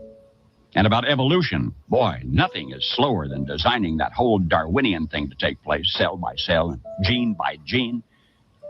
And I have been patient through your fashions, your civilizations, wars, and schemes, and the countless ways that you take me for granted until you get yourselves into big trouble again and again. I want to let you know about some of the things that started ticking me off. First of all, your religious rivalries are driving me up a wall. Enough already. Let's get one thing straight. These are your religions, not mine. I'm the whole enchilada. I'm beyond them all. Every one of your religions claims that there's only one of me, which, by the way, is absolutely true. But in the very next breath, each religion claims that it's my favorite one. And each claims its Bible was written personally by me, and that all of the other Bibles are man-made. Oh, me. How do I ever begin to put a stop to such complicated nonsense? All right. Listen up now. I am your father and mother. And I don't play favorites among my children. Also, I hate to break it to you, but I don't write. My longhand is awful, and I've always been more of a doer anyway. So all of your books, including those Bibles, were written by men and women. They were inspired men and women. They were remarkable people, but they also made mistakes here and there. And I made sure of that so that you would never trust a written word rather than your own living heart. You see, one human being, to me, even a bum on the street, is worth more than all of the holy books in the world. That's just the kind of a guy I am. My spirit is not an historical thing. It's alive right now, as fresh as your next breath. Holy books and religious rites are sacred and powerful, but they are not more so than the least of you. They were only meant to steer you in the right direction, not to keep you arguing with each other, and certainly not to keep you from trusting your own personal connection with me. Which brings me to my next point about your nonsense. You act like I need you and your religions to stick up for me or win souls. For my sake, please don't do me any favors. I can stand quite well on my own, thank you. I don't need you to defend me. I don't need constant credit. I just want you to be good to each other. And another thing, I don't get all worked up over money or politics, so stop dragging my name into your dramas. For example, I swear to me that I never threatened Oral Roberts. I never rode in any of Rajneesh's Rolls Royces, and I never told Pat Robertson to run for president. And I have never, ever had a conversation with Jim Baker or Jerry Falwell or Jimmy Swaggart. Of course, come Judgment Day, I certainly intend to. Now, the thing is, I want you to stop thinking of religion as some sort of a loyalty pledge to me. The true purpose of your religions is so that you can become more aware of me, not the other way around. Believe me, I know you already. I know what's in each of your hearts. And I love you anyway, with no strings attached. So lighten up and enjoy me. That's what religion's best for. What you seem to forget is how mysterious I am. You look at the petty differences in your scriptures and you say, well, If this is the truth, then that can't be.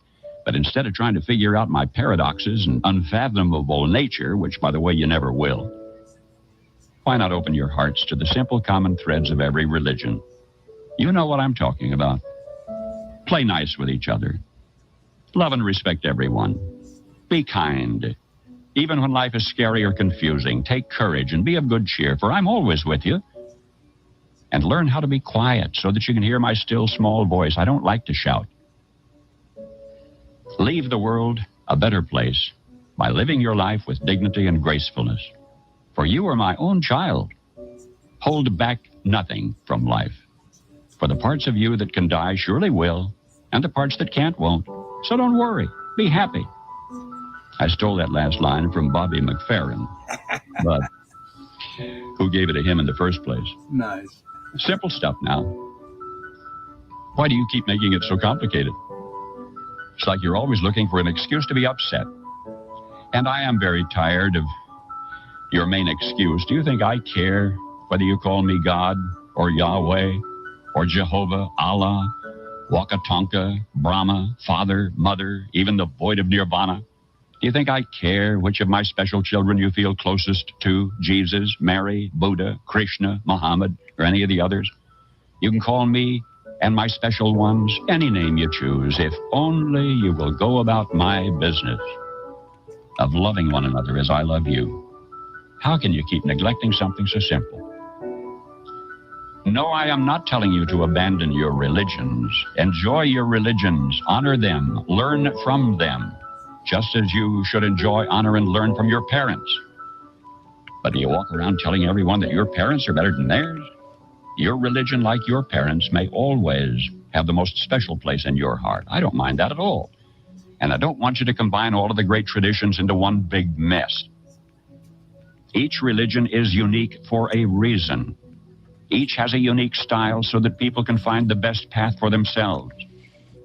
But, my special children, the ones that your religions revolve around, all live in the same place, in my heart. And they get along perfectly, I assure you. The clergy must stop creating a myth of sibling rivalry where there is none. My blessed children of earth, the world has grown too small for your pervasive religious bigotries and confusion. The whole planet is now connected by air travel, satellite dishes, telephones, fax machines, rock concerts, diseases, and mutual needs and concerns. Get with the program.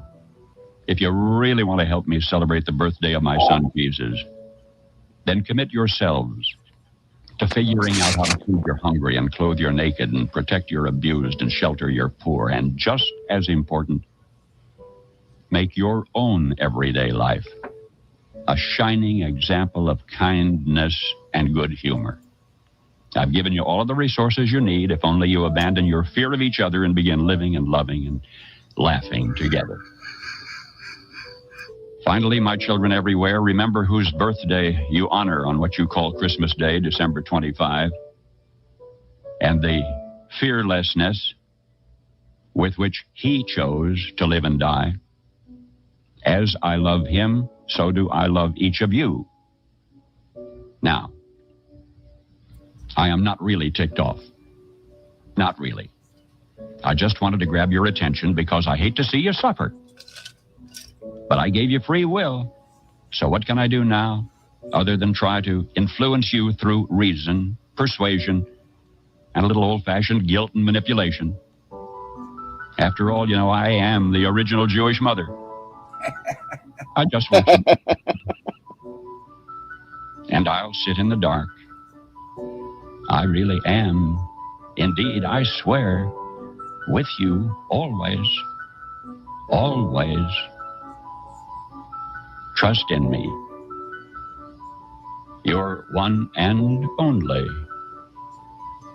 God. And wow. How perfect was that? Thanks, Hawk. Right. That was I like the if I were the devil as well. That actually blows your mind. I'm actually going to do a series. Well, maybe not a series, but at least a show on that one. Yep. and it's appreciate that, huh? it is covered under fair use. So, guys, I played him. I played all of his during my podcast and never got in trouble for him. It's just so good, that man. one was in 1980. That was in 1980 that one was recorded. Crazy, right? You know, and you think about, you know, what would inspire him to write something like that? You know what I Right. mean? I don't think it was a bunch of writers who got together and did it. I think it No. was sitting down one day, getting tired of hearing people argue about types of religion and stuff. You know, it's you know, it's the thing is, you know, if you believe in Christ, you know, then basically there were two things that were asked of us: love one another as we ourselves want to be loved, right? And the second one was love your God with all your heart. You know, it doesn't matter what his name is. You know, it is what's inside you. You know, and we look for perfection where it comes to religion. You know, it's we're trying to achieve this perfection in the church's eyes, and not understanding, you know, the perfection in ourselves, you know, that, you know, of why and how we were made, you know, and why we're here. You know, it's we don't need to be perfect. No. We can't. We just need to be perfectly honest with how I we always deal said it was because of absolvance, not perfection. But basically, it's the same thing almost. People look for religion to absolve themselves, and saw it every day when I lived in Brooklyn, you know. But the truth is, there's a third thing you can add to that, you know. If you truly can wake up and live by the thing, do unto others as you would have done unto yourself, that would pretty much right there solve the planet's problems. That would straighten out And the the whole problem world. is because a lot of human beings on Earth can't do that, then they need a place to go absolve themselves. And I saw this happen every weekend in Brooklyn. And on Monday, it's like the slate was wiped clean, you know. But again, that it's basically the same thing, you know. If you did something a little wrong, or you hurt somebody, or you said the wrong thing, and it makes you feel really bad, and you try to do your best to make up for it, or you apologize and all, then you've done the right thing. You know, you do unto others as you would have done to you. And if you can manage to live that way and do the best you can, boy, would this planet be a better place. Really would. Amen. and we could, you know, Mhm. it is achievable. It You know, is. the problem is that there is a large amount of evil going on right now, Yeah. and we are being shown that, you know. So on the spiritual side of this, you know, we have to look at this and say we have to pick a side, you know. Either we pick our hearts and we pick love and rebuilding, and you know, and the thing is I want to say build better, but that makes me fucking sound like Brandon, you know, with his build back better, you know. Start over. Well, you know, no matter how we build now, it would be a build back better. You know, you know, because of the fact that you think about the things that we know now that we did not know 4 years ago. You know, and you think about that, and you say to yourself, wow, you know, if we got rid of all of this, our lives would be better, you know. And the thing is you know, now we got groups, so-called groups, threatening to take out the power grid in the United States. Heard that. You know, They always have. and the thing is that there is a better power. We understand that from, you know, just from the digging that we've done in the last few years. Tesla had a whole different plan as to how electricity works. You know, cheaper, Free. thorough, more than enough to take care of everybody, and there was no fucking meter on it. Would have been free. That's the thing that we've been metered. Our entire lives are on a fucking meter.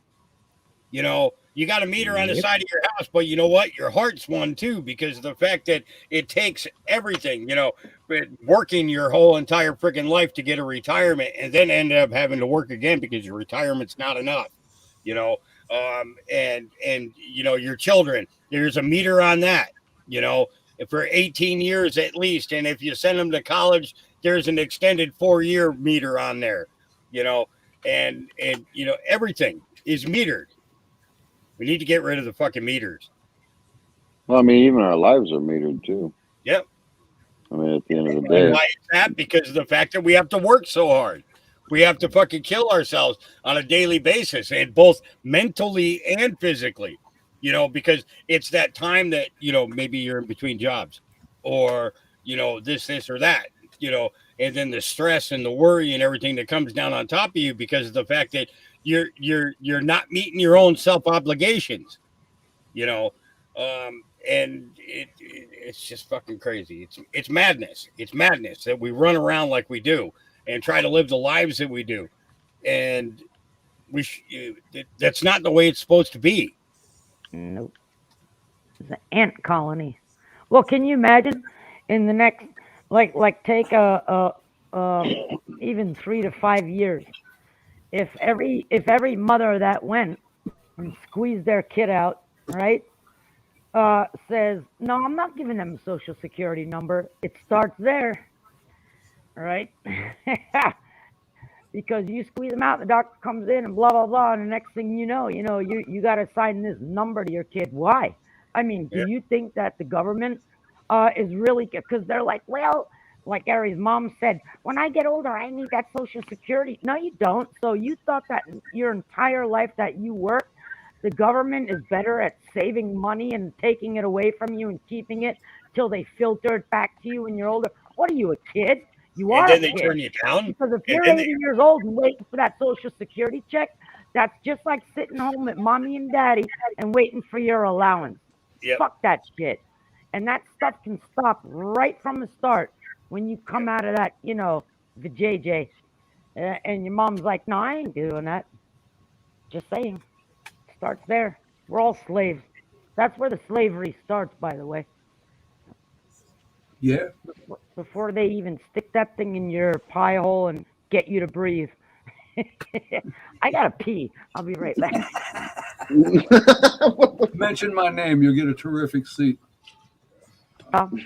Oh, I'm here because Tom sent me. Ooh, yeah. I hope there's no damn roaches in there again. Motherfucker. That thing is Whoa, so what the big the fuck? other day, I could put a saddle on that thing. Ugh. they're just God. they're just in there trying to warm the seat for you. Hell no! Oh, I'd God. burn the whole house Don't get me down. started. All right. Ugh. Fucking roach. Y'all got some gangster roaches though with wings and shit. Hell no. No. You don't see them here in Oregon, or at least Bullshit. since I've Not the been ones here, that fly. Oh, there's roaches, man. Trust me, there's roaches. Not the ones that fly or nothing, but a lot of stink bugs. we got a gang of stink bugs.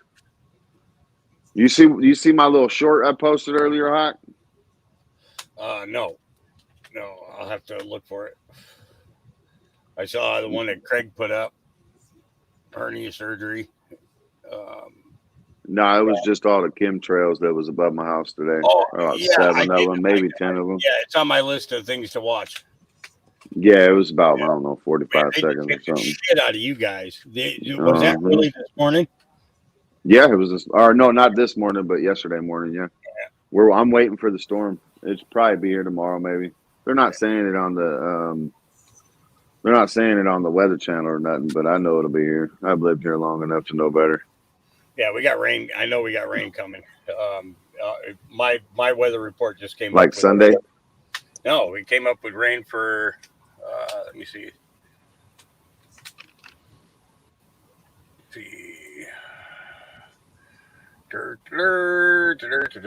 Okay, 10-day. Oh no, Sunday, Monday, Tuesday, and Wednesday they're saying rain. Yeah, about same here. Yeah, and then everything partly cloud after that. But even on the rainy days, there's only one day that's 88% guaranteed for rain. All the other 3 days is maybe 30 to 40% chance of rain. Yeah, yeah. But because of where I'm at, I'll definitely get it. Yeah. Hey, I got something to show you guys that live in Oregon. Uh-oh. Hey Tom, is it okay if I share my screen? Don't trust him, You're going Tom. to get me locked out or anything, are you? No. Don't trust him. I wouldn't trust him. Don't do it. It's going to be midgets. Oh yeah, I saw that the other day. Yeah. Yeah, I sent that to your Facebook. Yeah. These guys are they're climbing they're either de-escalating or escalating a 390-foot rope ladder up to the bridge. Central Oregon. Let's see here. Was that Angel Falls? Crooked River. Cricket River. That's like back in the 1920s or 1930s. So I say it looks like an old picture. And these guys were bridge builders. Yep. Yeah. All right. Well, you guys are old. I seen that pop up, and I'm like, hey, fucking ghetto might. Yeah, I like that. watching I've watched almost all my bridges being built. Well, at least through pictures and stuff like that, especially St. John's Bridge, man. That was cool how they did it. I loved how they put all those together. I don't Have they started building a new bridge going into Vancouver yet? Fuck, I don't know. I don't know either. I don't know exactly where the Crooked River is, but up there, but I figured they were supposed to do like light rails and all that. Ever since I was a kid, they were supposed to do these light rails that went from Oregon all the way to Battleground, and just all the man. Then we don't got enough money. We're only halfway there, so don't worry about where that half of that money went, though. Yeah, exactly. Bitches. We'll find something else to do with it. So let me ask you guys a question, and I know we already went past the topic, and this isn't something I believe, but it's just a question. And y'all are old and wise and shit. So, so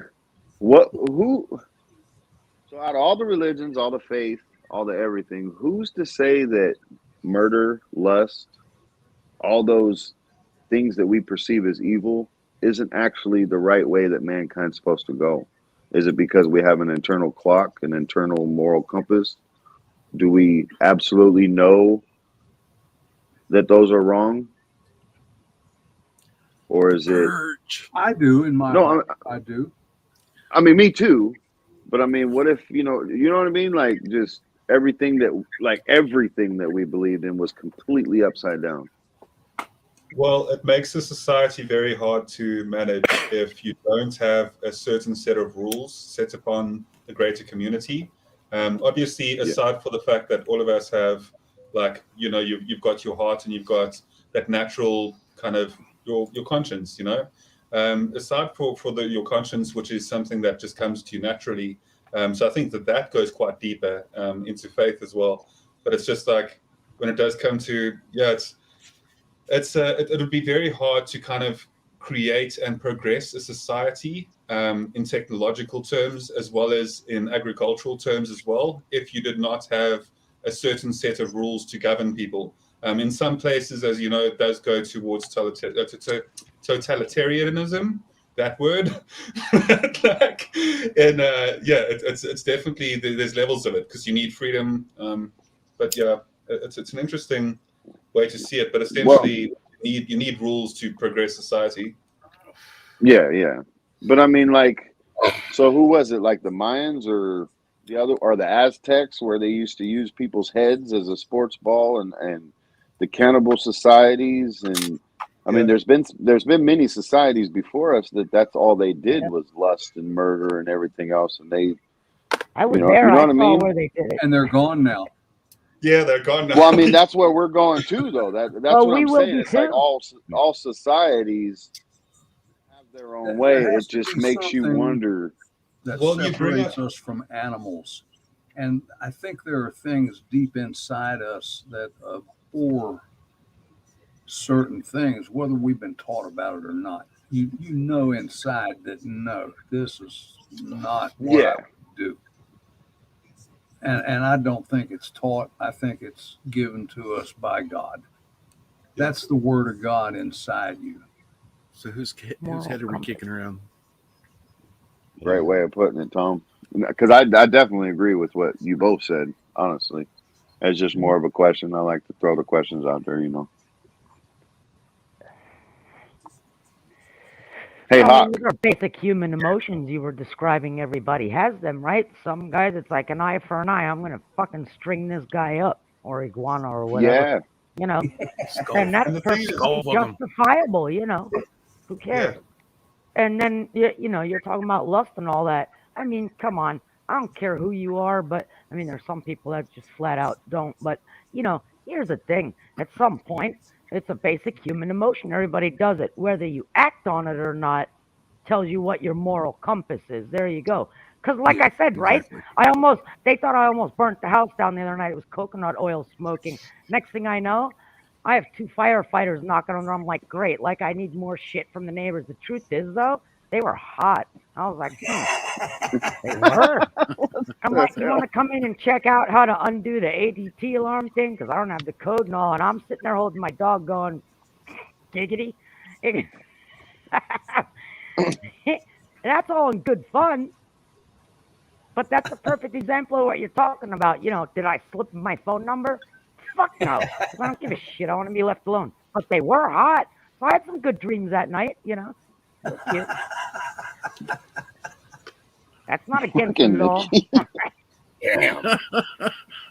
Ah, Hey, I even need exercise in my dreams. Come on, man.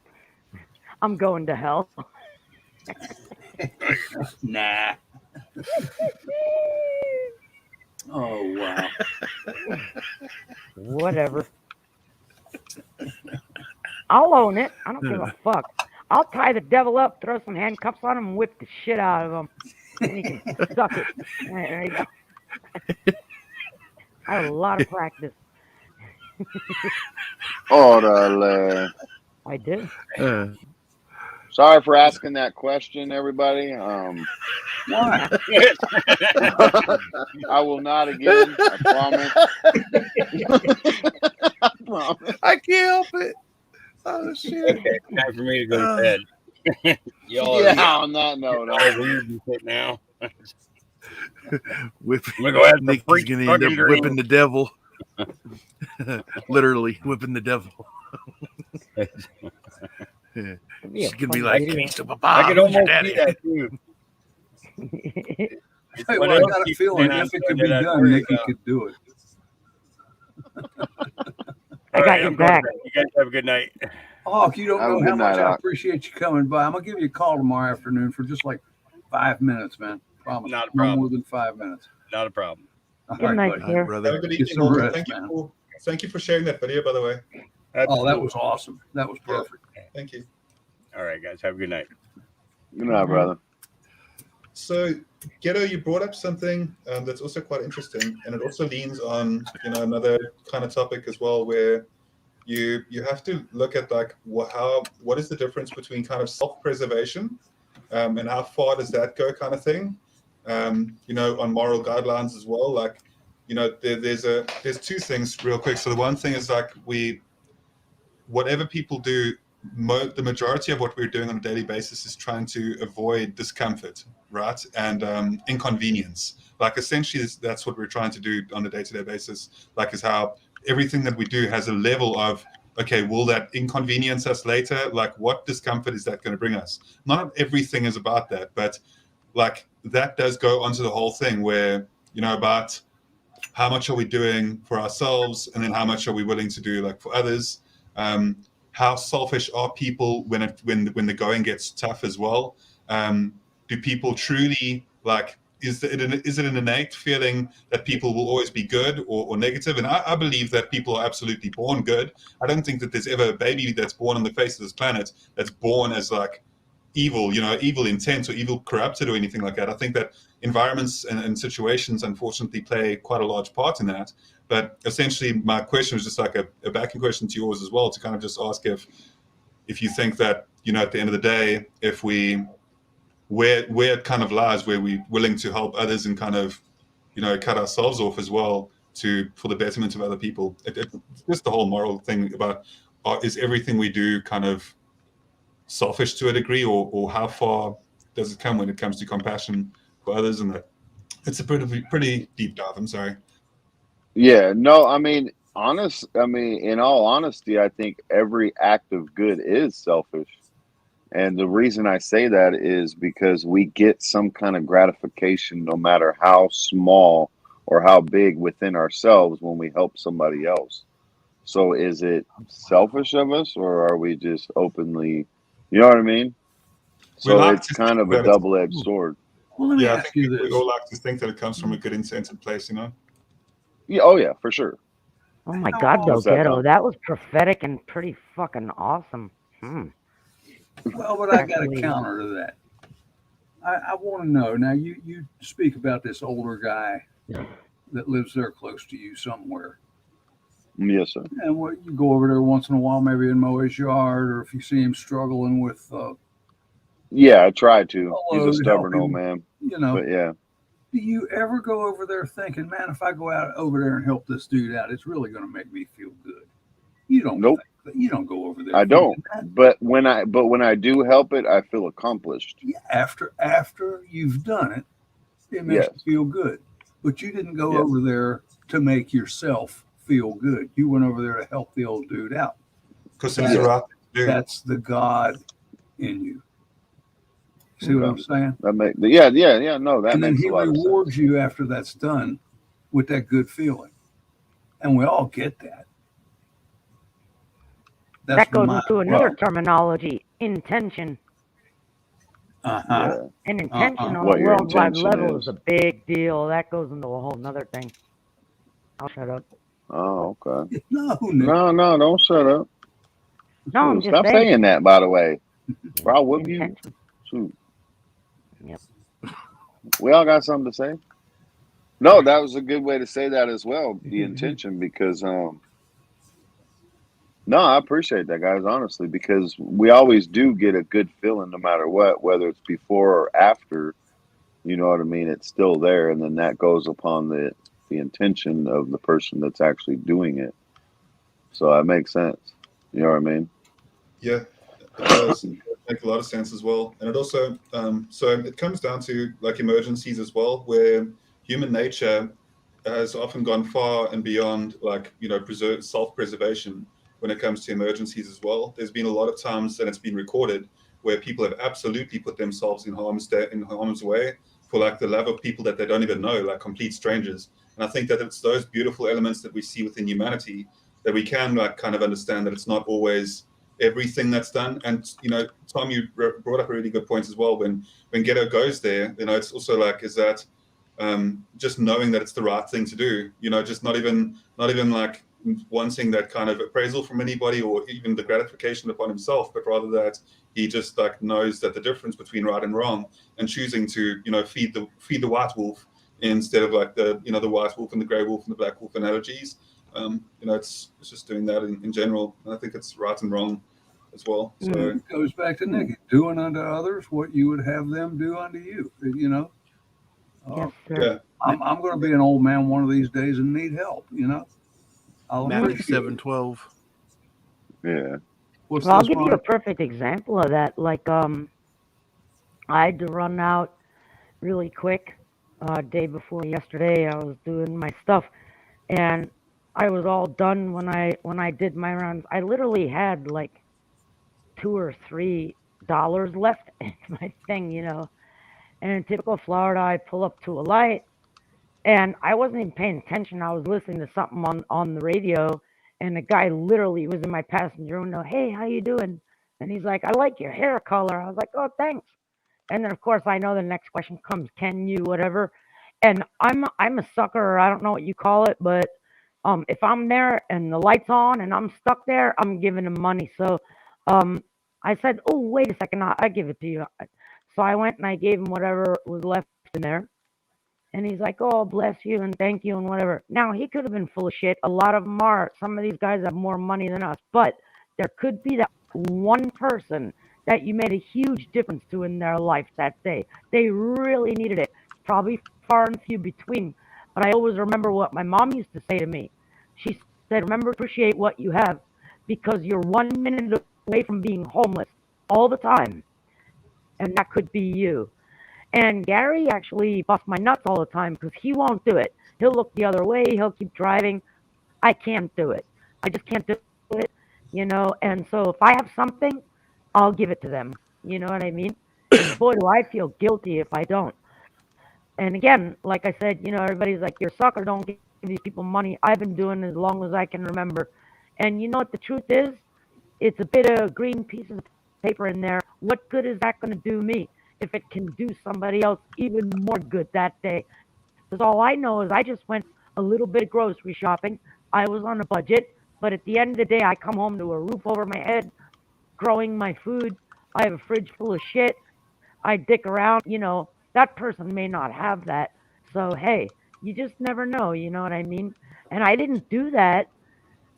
My intent was I never know. It could be me one day, you know. That's Yeah. my intent. So yeah. While everybody's probably looking around me in their car shaking their head going, "What an idiot." Whatever, I might be an idiot. But I might be that idiot standing there that might need a little bit of kindness one of these days. You never know. I don't think you're an idiot. I personally have seen too much, and I don't do that. I can give you an example. The year I spent in Baltimore, and the guys that were actually from Baltimore kind of watched out for me and protected me because I just wasn't so street savvy. Uh, but we were walking in a group, and this guy, and I ain't going to use the word bum. I hate the word bum, but that's what he was. But he walked up to us and he said, "You guys got any money? I'm hungry." This one whole Baltimore boy said, "Well, come with us. We're going to get a sandwich anyway." "Yeah, I'll buy you a sandwich." And the guy cussed us and walked away. He wanted cash. Yeah.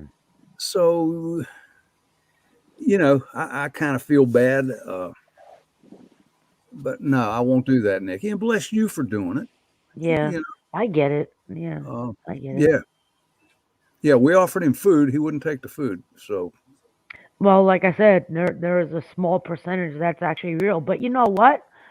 It's like it's like everybody, that old saying, like, "Kill them all, let God sort them out." It's like, well, I'll throw a few singles around, let God sort them out. Because if you're bad and you have bad intentions, because you just took advantage of me and you go drive in your Benz somewhere that's parked in the back parking lot and go somewhere, God bless you. Yeah. But But eventually also, that karma will come back on you tenfold. I'm not concerned about it.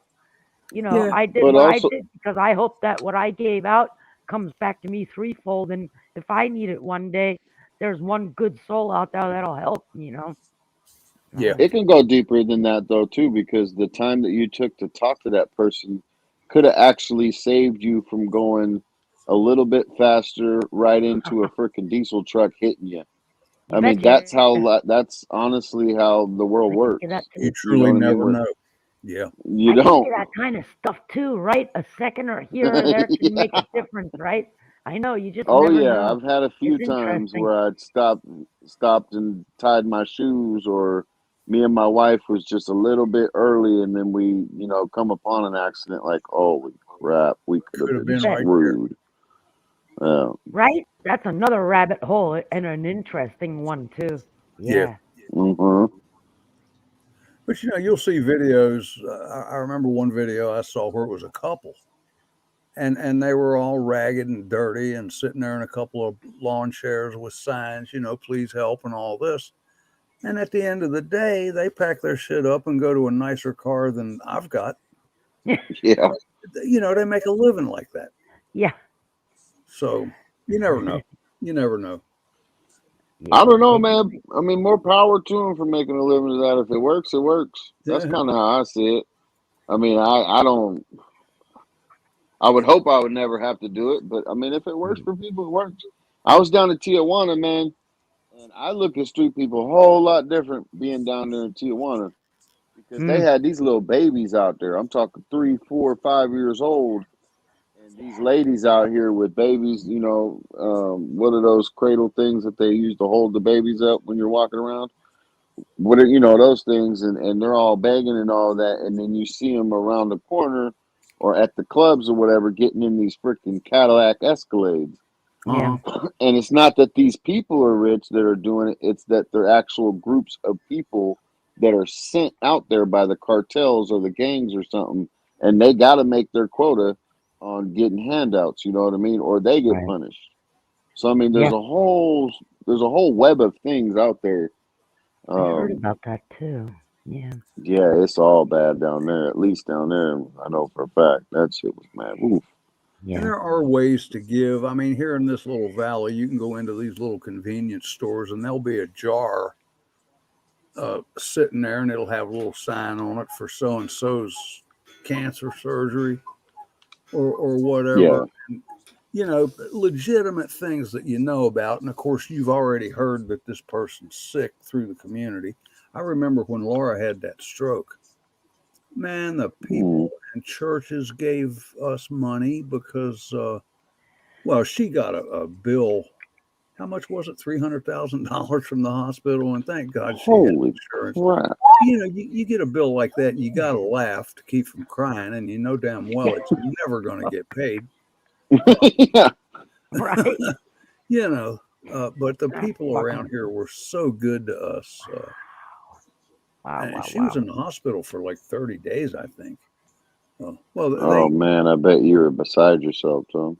Well, brother, 2 days into this thing, and the surgeon pulls me aside and says, we have a very serious situation here. And I said, yes, sir, I know. And he looked me in the eye and he said, no, sir, you don't know. And I said, what do you mean? He said, me and my associate have been trying to pass this operation off on each other all afternoon. And he said, I'm going to go in. She had a stroke in her brain, a bleeding stroke. He said, wow. if I see something I don't think I can handle, I'm going to back out.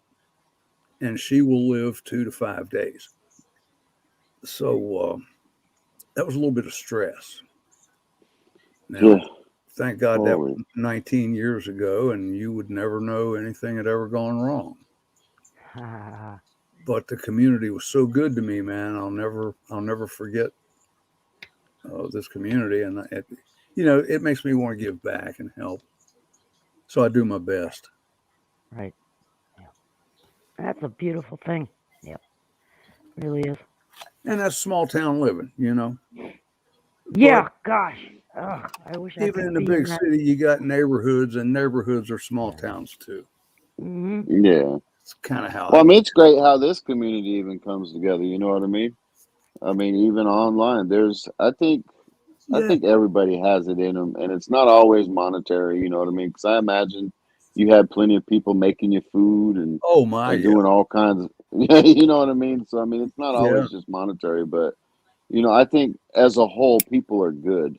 Honestly, I really do.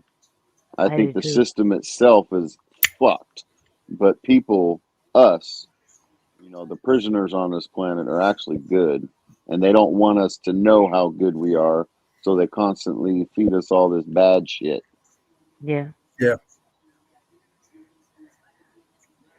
Well, I mean, you just take the people that are like lighting crap on fire, blah, blah, blah, and put yourself in an entirely different scenario. He's starving, the shit's hitting the fan, and he's laying flat on his back on the edge of the woods somewhere and needs some medical attention.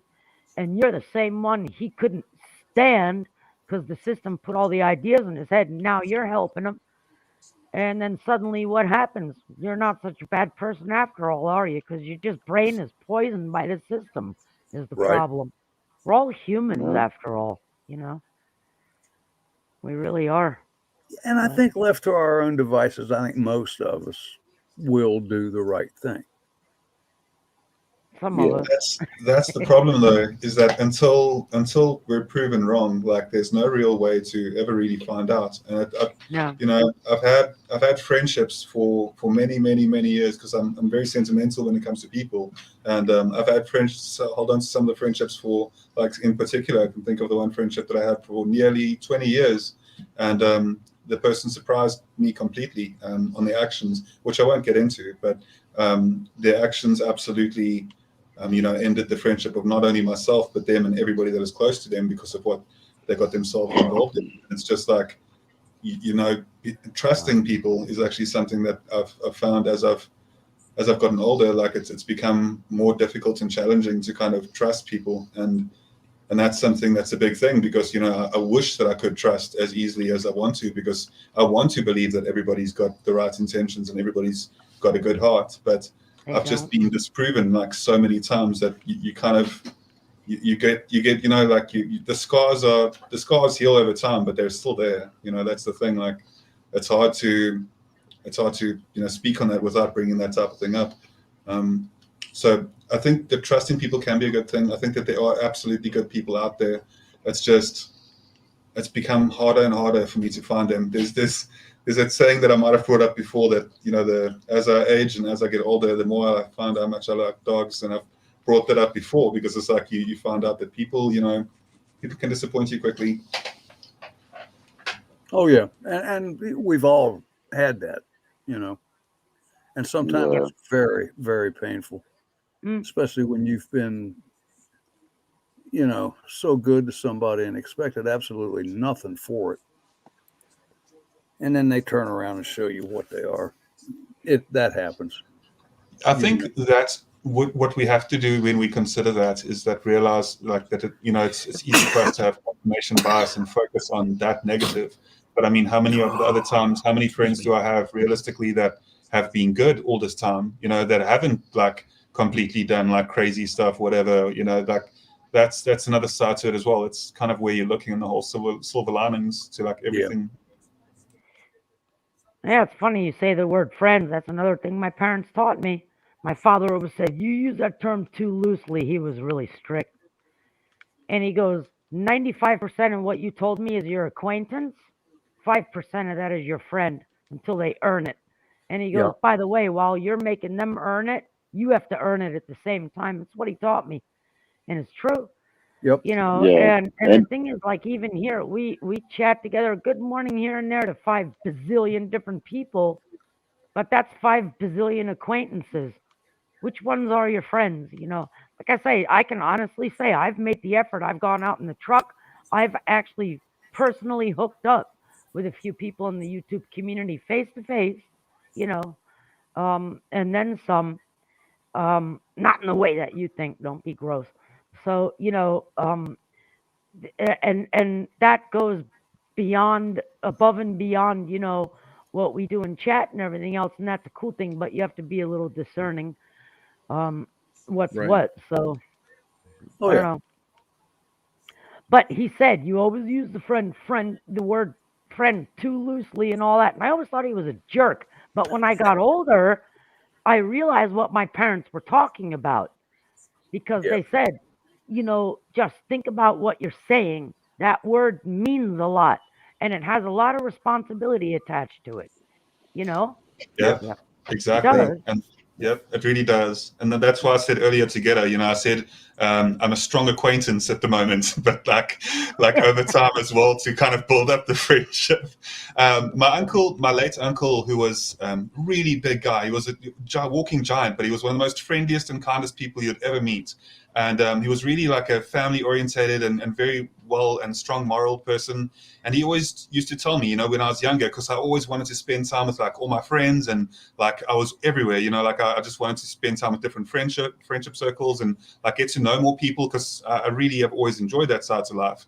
But he always said to me, family is so much more important than friends. And I never really understood it, because I was kind of like, isolated to a degree. I was a bit rogue, if you want to put it that way. From my family, it wasn't always like with my family in general, that type of thing. I always wanted to party. And like, because of being that way and because of like wanting to like to have that lifestyle, he always used to tell me like, just be be so much more focused on family. Obviously, as I've gotten older now, like I definitely have much more focus on that. But I've also learned that friends that are close enough can be family, and that's like right. that's really powerful to me as well. That I've learned what he meant. But it's true. Like you give that friendship label away so quickly, and then you end up like not really knowing how to discern between the two. You know. Good Yeah. point. Point. Excellent point. Really good point. Yeah, because we've all had that black sheep in the family, even if we're the one. Like I said, my sister I was raised with. I disowned her for the second time well over 2 decades ago, and I won't have anything to do with her. And the truth is, people laugh. I'm like, man, if I see the news article she got run over by a truck tomorrow, I'll probably throw a fucking party. So I will. I'm being honest. I'm nothing but it's not honest. But I said in a way the CV thing that started 2 years ago, in a way it's been a blessing for me. And this goes back to my thing. Something good will always come out of something bad if you can see it. Because in the last 2 years since this CV thing started, there are many of you that I would not know or I wouldn't have even met personally face to face had not this been the case the last 2 years. So in a way, as small as the groups may be, um, it actually brought people so much closer together in a really good way, in an important way, right? You're right. So that I think in the end they're kind of sticking it up their butt. They fuck themselves in a way because I've actually made better friends on here than I could even walk out. Well, I wouldn't go in my neighborhood. So woke, it's ridiculous.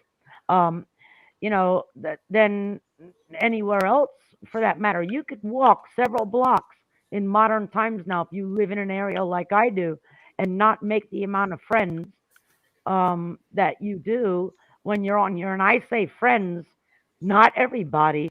I mean, you have to vet people and it takes months and months. It could even take a year or two. You know what I mean? And you end up in your little groups and you're talking and these are good folk and you learn from each other and you meet each other and all that. But that's my point, And who cares if you're 7 states away from me freezing your ass off right now? I mean, it's still cool, Yep. But it all happens for a reason, right? And True. something good did come out of something bad, to be honest with you. Because tell me the truth. Absolutely. How many of us in here, if you're on 100% scale, knew each other, let's take 2 years ago, before all this crap went down? Truth now. Not a lot. There are exactly 2 people on YouTube that I knew more than 2 years ago. And they had nothing to do with the prepping community or Mhm. this particular little circle that we're in here. But you're right. You're very right. And Something good came out of something bad. absolutely. Absolutely. And there are people that I am really happy to see and happy when they say hi. And that's all they got to do is say hi. Because they seem to me to be good folks. I believe them to be good folks. And that includes everybody on this panel and everybody in this chat. I mean, y'all know there's several of you that I do enjoy communicating with. If you only knew, Same. Tom. I know. Same here, man. Tom. If you only knew who I really was. It's nice that we have what I find quite interesting about it is having choice to a degree as well, because like the backbone of my main interest is always prepping and survivalism, right? And like that's kind of what brought me to this community as well. And it's because of the common interest in just understanding how important self-reliance and independence is, like and freedom within that independence as well. That's why like a lot of us bring, that's why I was drawn to Ghetto's channel as well, is because of just people being much more real with each other. And, if you look around and find out like that there are a lot of other communities that get closer over time, it's just that choice is so nice. The choice of being able to find people with a similar interest, not even like survivalism or emergency preparedness or anything like that. Like I'm just speaking about people that are, freedom orientated and just the whole fight for freedom that your whole group's like about. And I think that's that's where I find a lot of joy as well. It's just connecting with people with a similar mindset, because it makes it so much easier. I can't go out there and talk about like prepping the way that I do, like with you guys. Like I've got a few friends that I've had within the Scouts for like most of my life as well that I can speak to about prepping. But outside of that, like I could never speak about like some of my like, you know, bug out bag stuff, or the fact that I think that things are, you know, in shaky waters, and how to be pragmatic about it, and how to kind of like come up with resolutions to, you know, to just be able to like speak about that is such an honor for me, and I really enjoy that. Like that's why these communities are special. And yeah, 2 years ago, without this, Nikki, you're right. Like there wouldn't have been anybody that I would have known. Like without the CV situation, it did bring a lot of people together in a way exactly like this, and was able to form communities with other people. Yeah. Yeah, yeah, it's absolutely true. I mean, that's the way I look at it, and then people learn from each other and make new friends and all. And yeah, I forget who said that earlier because the chat's going by on this computer here, but Dangerous actually, he, a lot of his subs in the beginning, especially when he made the secondary one and another one, I knew him pre his channel, and he came actually from another channel. And some of the subs like Bioxo and all that stuff, they came from another channel, John, at the Prepared Mind, where we did a daily gathering and all. That's actually how that started, if you want to really know the beginnings of that. Um, and the thing is, that's how a lot of the folks that were on his channel actually got together. And it wasn't a huge ton, but it multiplies by there because everybody knows somebody and you get together. That's how you build a good community. So Right. it actually did not start there, but it was amazing because it grew so huge and it's awesome, and it took off from there and kept on going because everybody has their little stages, or it's like, the vampires are up all night and the people during the day, and there's always somebody, and it's a cool thing. And if Yeah. you're respectful and do your thing in everybody's time slot, then it's cool because everybody always has something to do, right? In the time that, or in areas where people actually have nothing to do or they're completely locked down, like in other countries. In fact, I'd venture to say we have a lot of mental disease that's been exacerbated by this stuff and suicides and stuff. But Hmm. let's look at the positive side. How many people have been saved because they said, all right, let me just open my computer because somebody's on, I can chat with somebody. And just for that day, you saved somebody's life because you made them smile. There were people on there to listen to, and they literally just got through another day, whether it was suicidal thoughts or addiction or something else. But this little community that they decided to be a part of, regardless of whose it is, actually saved their life. So I'd venture to say, like I said, there's bad things, but good things come out of it. How many people, and nobody would ever know, did this actually save?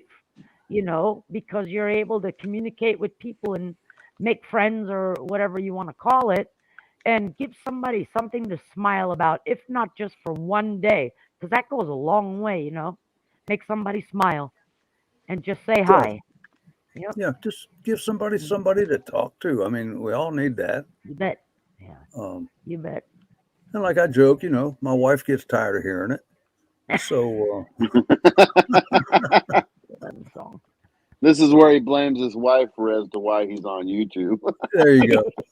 My wife sends me to YouTube. Thank Uh, you. I'm a refugee in my own house, man. It's great that you put it that way though, Nikki, because that's my number one reason why I made the ghetto. I'm like, man, fuck the news, fuck the falling down skies, and man, people need to fucking laugh. People need to talk. People need to get serious. People need to roll with their emotions instead of being Yeah. focused on one emotions, which honestly in these times is usually depression or sadness Mhm. or darkness. Fuck that shit. Let's make fun of Right each on. other. Yep. Right. You know what I mean? Song of the Oh, South, yeah. my old South Carolina brother. Good morning. Yeah. All right. Song. Haven't seen you for I a love while, man. song. Yeah, it's true, ghetto. Everybody like makes fun of me because I'm a little out there here and there, with all the sexual innuendo and the iguanas and all. But at the end of the day, if you come hang out with me on any given day at my house, I'm a boring bitch to hang out with.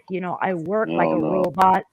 I'm out in the garden. I'm an extreme loner, but I got my thing, So what I say I think most of real. us are. It's not fake, I Yeah. don't put a front on. It's a real deal. I mean, if you like in the not here, but in my old house. I mean, you want to come and hang out and see the dungeon? I'll show it to you. But the truth is, I'm actually a boring, Sweet. quiet individual. I'm not full of shit. But Anybody it's want to see true. that shit? We can have fun. No, you did. That was like right pre you, right? September Ain't nobody 15th is want to when we see left no that house. dungeon, man. Yeah, Billy and Ron and a few others. Bunch of But freaka leaks. it ain't that. It wasn't that bad. It was. It's no a one dungeon. fun. It's like a No, Russian I'm just saying, it's dungeon gulag. like is I'm not, bad. I'm a boring person. I like my garden. I like my dog. I take good care of my house. That thing that's sleeping in the bedroom, I take good care of him and all that stuff. So, my baggage. And so I do my job. That's my job. And so it's what I do. So yeah, I'm actually kind of a boring bitch, man. I'm obsessed with work. I am. I'm obsessed with work and everything else. And I totally am a shut-in. I keep to myself, which you wouldn't think, but I do. Yeah. Oh, You say Nikki, I dungeon actually and bug bore out pops myself. up. I understand what you're saying. I don't know And I about that. think we're Rick. all. Go ahead, get it. I was just gonna say, I think we all have a bit of lonerism in us, and our families get tired of us. We can only say so much to our wife or our husband, so we find other people to talk to because we don't really like our real friends in life. You know what I mean? Not that we don't like them, but they just get boring. Get off. Whatever reason. Sad to say, my best friends are all dead now. Well, And, I imagine so. You're like 99, shit. yeah, getting there. There are plenty of people around here I like, and I care about them. But the real close ones, the ones that, well, I would never call anybody at this hour of the day, but, the people I could pick up the phone and say, man, I need a hand with something over here. You mind coming? And they'd be there. They're gone. Yeah. They're gone. I can think of two in particular, but damn, I miss those guys too. I'm sorry, Tom. It's all right. Hey, it's going to happen to you too, buddy. It's his life. Yeah, that's what I mean. That's why I like joking about it. It's like, fuck. I mean, we can't be sad about it. Life is going to happen. Yeah. But it is sad sometimes. Usually we're losing something. Oh, yeah. Especially when the memories pop up. And then it's like, man, what the fuck? Yeah. Yeah. When they kind of shoot out of the funny. blue. I go on my movie binges, and it was Fright Night and another one from the 80s. The movie starts out with the kid on his BMX bike. He's a delivery boy. He puts the little card in his wheel, make sure it's like, and then he puts his little Halloween mask on and he goes. But the funny thing is, he's riding through town dropping his papers. And I was looking at this again. I must have seen it 6 times already. It's just noise to me when I'm working. But I'm like, you know what? Wouldn't it be cool? I was thinking to myself, if I could live then again, because I remember that. It's this little town, and even the cop was like, oh, here we go. It's Halloween again. It's hilarious. It's a corny kind of movie, but it's fun to see that in that small town because that really was the way it was when I was growing up. It's just not like that now. I can't go next to one of these any libtarded idiots or whatever you want to call them that live around us now and say, all right, we're gonna do this, or you call. And it's like our neighbors were so close back then, you could just walk down the street and whatever, they'd come over and help you. Like I can't lift this freaking oak tree we just cut down, we got to do some log splitting, and then we'd share the logs. It's different now, it sucks. But I laughed when I saw that because I was like, it makes your heart so the way it was when I grew up. I just want to move into a town like that. I really do. Yeah. That'd be awesome. I do. Tom? Yes. I'd like to thank you for not giving Milkmaid a wrench.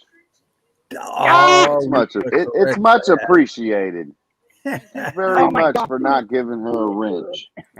I'm Milkmaid's about to gotta flex have one a over wrench. upside her head.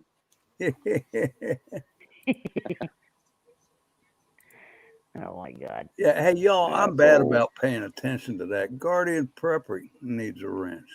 Oh, don't trust him, man. What are you doing? I just, I don't pay attention to the chat that much because I can't think about two things at the same time. And Crap. yeah, so You're forgive taking all my targets from me. me.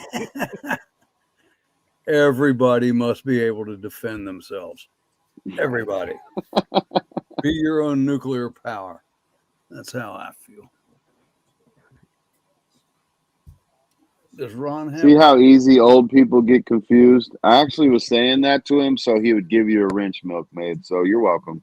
He didn't even know I was using him. You were just pointing out what needed to be done, man.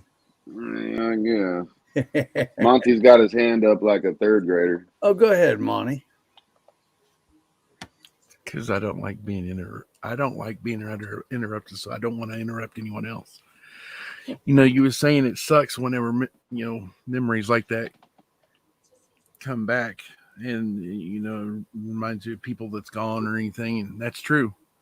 That's why I'm up on here more so than I should be, because it helps me when I'm up on a panel talking to y'all or up in the chat. It doesn't matter what channel I'm on or anything else like that. I'm up on YouTube in a channel pretty much most of the day, but I do that because of what you was just saying, Ghetto. It helps me. It helps me not. It helps me not think about missing my girls a lot. Okay, even though they're an hour away, I don't get to see them like everybody else gets to see their kids. And also it keeps my mind busy and not think of their mother that got me into a big chunk of trouble, and yet the old me that still can't say still, of how she used to be before she changed. Okay, I'll just say that before she became sadistical and evil and everything, and I still remember those times. Yeah. So without YouTube and being up in this community village that I consider, I don't know where I would be without y'all this last 6-8 months, year, whatever. So just saying. Well, it's a path that'll lead us, we hope, to more positive things. We've all got that negativity, some piece of shit that turned on us, and yeah, changed I us know, for the but worse. it just being up on here keeps me from my mind going there. You know what I'm saying? Yeah, and that's like medicine, man. It really is. Yeah. So, Monty, the way that will actually, if you think about it in this way, right, like each of us that are sitting here, like if you take away a person instantly and their opinions as well, you instantly reduce a lot of the social aspect of the group. And I say that in a very light way, but essentially what I'm saying is that people don't always realize how valuable they are to others. And even though I haven't been in the group for as long as some of you as well, that's definitely something that I've always felt welcome by you as well. And it's good to have people where I feel like a second home. So thank you for being that for us as well, Monty. And I know that I speak for a couple of people when I say we really appreciate it. Yeah, Monty, you have lifted up more hearts than you might know or realize. So it's good for us that you're here too. Yeah, everybody needs a whipping boy. I'd rather be a whipping boy than an island. Mickey's like, yeah, I'd rather be a whipping boy than an island boy. an island boy. Come on, play that song, Tom. I'm an island boy. Nah, we all got love for each other. I'm just wondering when is too much YouTube. You know what I mean? Because you can get sucked up in these fucking algorithm. Excuse my language, Tom. But like you can get sucked up into it, man, into the AI, into the relationships of it. Bushido. All in moderation, you know what I mean? Well, I got like another 15 minutes that I'm going to really be here, and then I've been on for roughly about 2 hours myself, like an hour and a half, and that's what I try and usually keep it at. You'll notice that I like pop into a panel, and depends on what's around, like what's happening around you. Like the reason why you can usually only put an hour and a half in kind of thing to some of the streams is, you know, like family life and my career and work and like hobbies. And this year I've like done a whole bunch of like fitness stuff that I don't really chat about like that side of things, but I've been posting on Instagram all the time about like different physical things that I've been doing and my like health, and it's a whole different side of like other sides to me as well. Yeah. I'm picturing you in a 1980s aerobic outfit. Will you please stop? You like it though, get it. Don't lie to yourself. You know, Bug Out Bushido mentioned something Doing the about Thigh that. Master with Suzanne Summers. Bushido mentioned that I was related to Carol Baskin. That's funny because shortly after I watched the Tiger King or whatever the name of it is, it was like a couple months after that on Facebook. I seen where a buddy of mine got a friend request from Carol Baskins. No way. And so I was joking. I was laughing and everything. I was like, that's funny. 2 days later, I got a friend request from her, and I'm like, oh, hell no.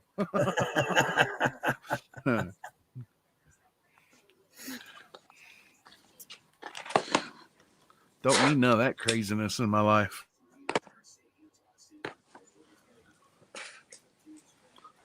So, here's the bigger question for all of us.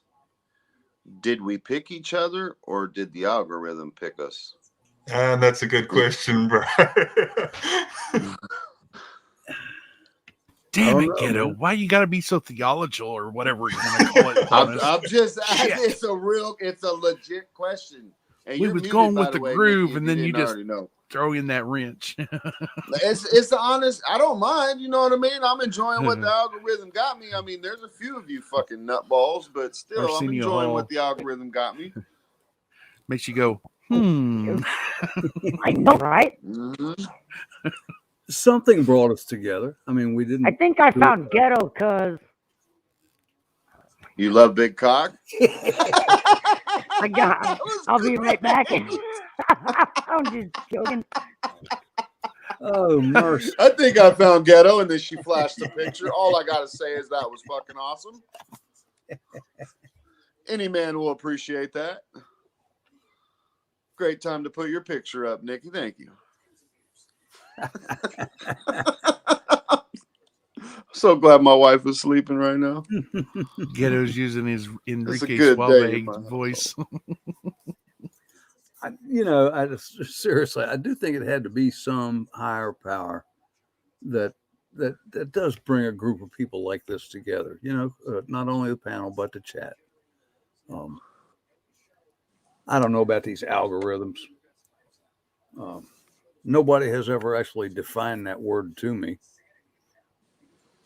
It's just some strange thing that everybody seems to believe in, but nobody can explain.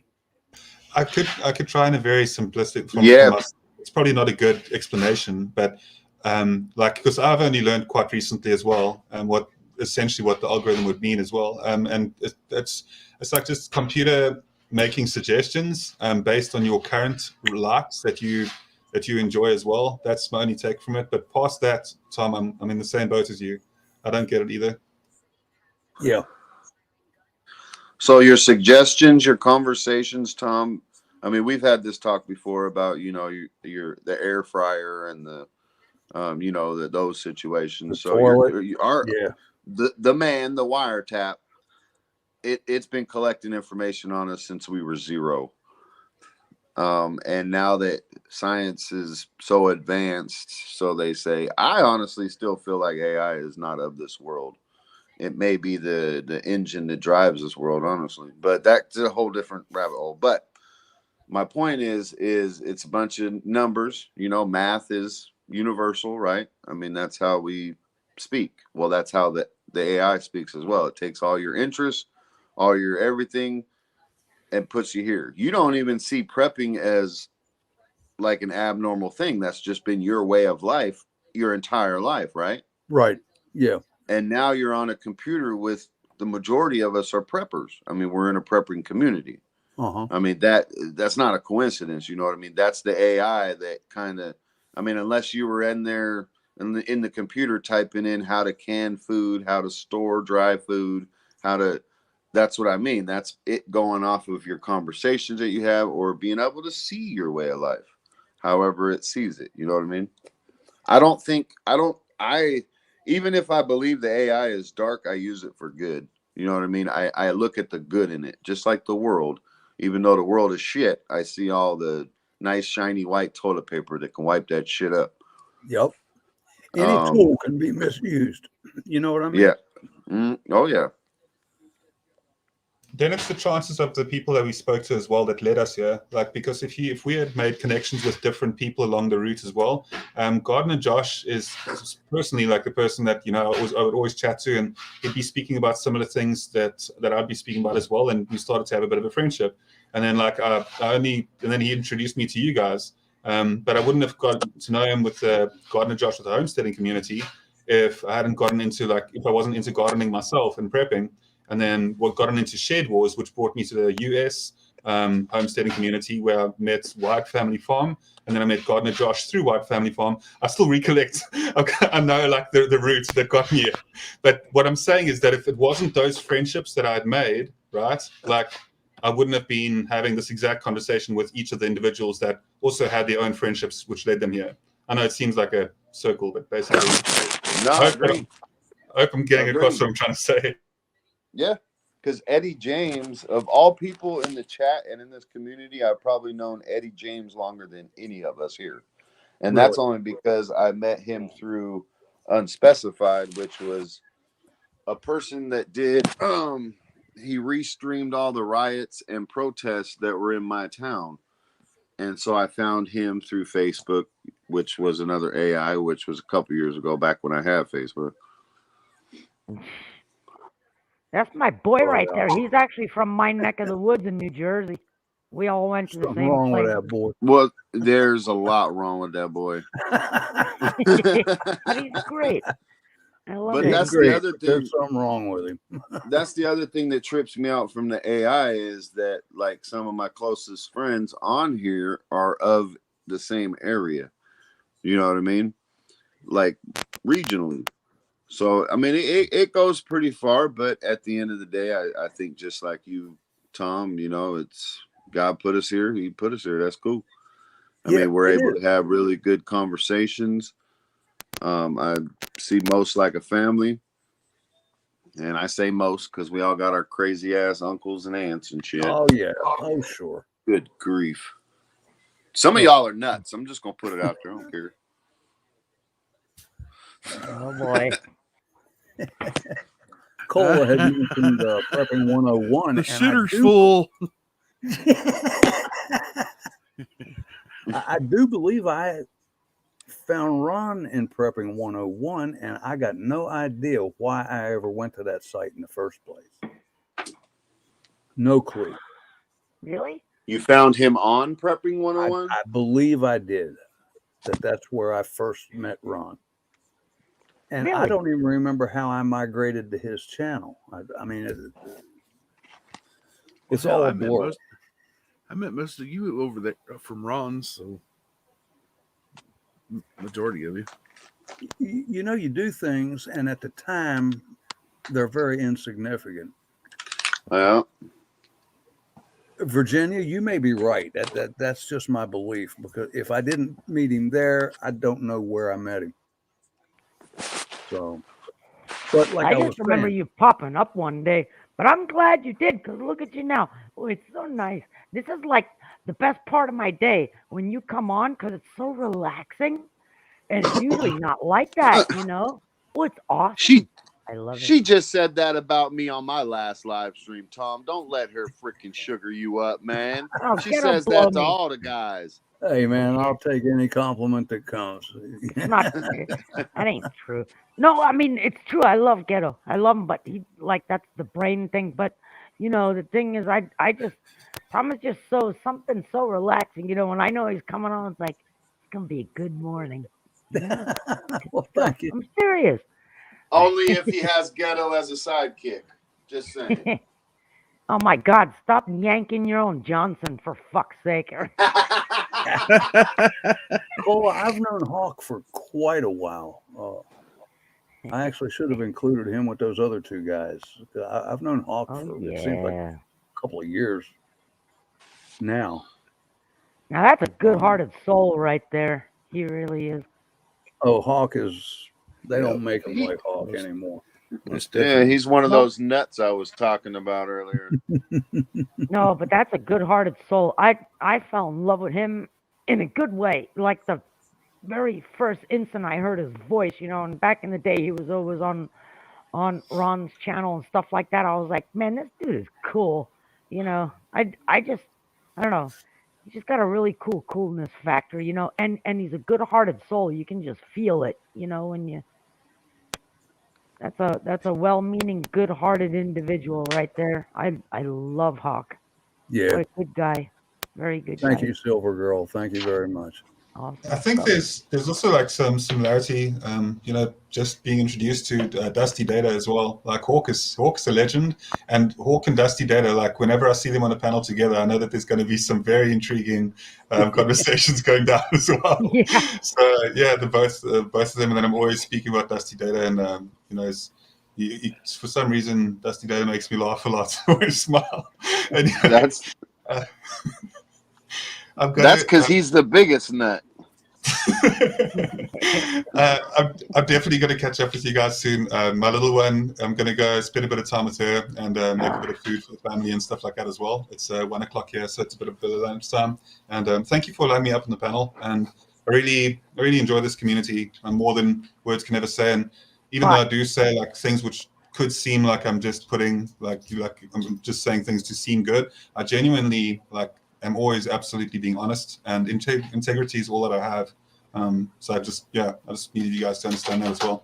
Have a lovely day, and thank you for the community. Appreciate having you, Guardian. Really. Oh, have a Bye good for day, now. Later. Guardian. Bye. Guardian. Take Later, care. Guardian. Appreciate you seeing you, brother. Hey, what time is it there, Guardian? Because I want to set up our 5:06. time. 1 p.m., bro.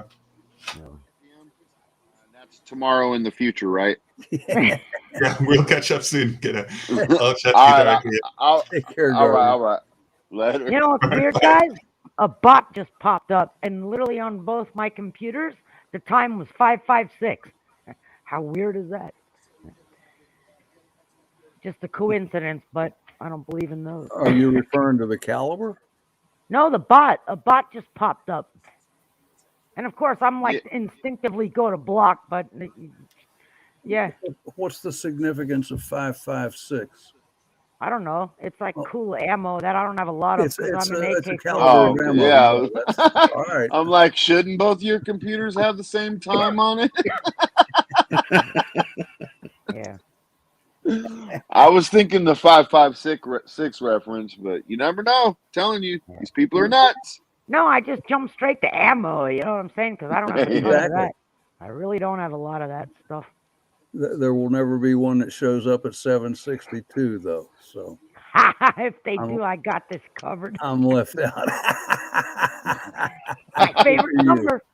I won't say more than that. I'm done with those days.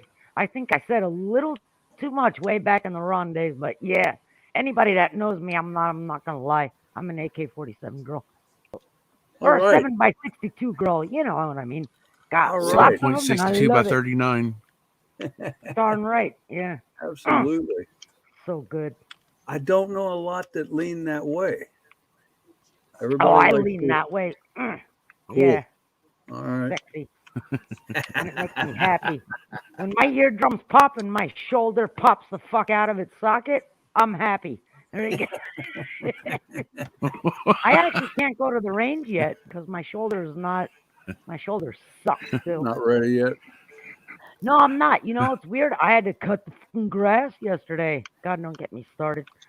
So it's like Gary, we couldn't get. I made him go and the husk. I have a Husqvarna, so it's been in the shed, and I'm like, all right, let me do it. It'll be the first time here. I'm like, can you do me a favor? Can you just go yank it? Because if I like, I'm afraid with my shoulder, like It'll the pull it yank. out. That didn't sound right. Yeah, it hurts, and today it's really sore because you can feel a lump here. So he's doing it. It wouldn't start, and he's like, you need a spark plug and all that. I'm like, I don't think so, Gary. So I yanked the socket out, and it looked good to me, but then I took the filter out, and I've got a utility sink behind me. So I just went and put it on extra hot, rinsed it out.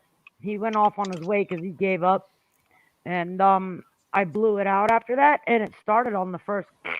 And then I did, the property, and I did some other stuff out there, but I'm suffering today, man, my shoulder. And it's weird because it's been what, 2 months and a few days. This sucks, man. I need to be able to ride my motorcycle at Daytona in March, or Hondo's gonna kick my ass.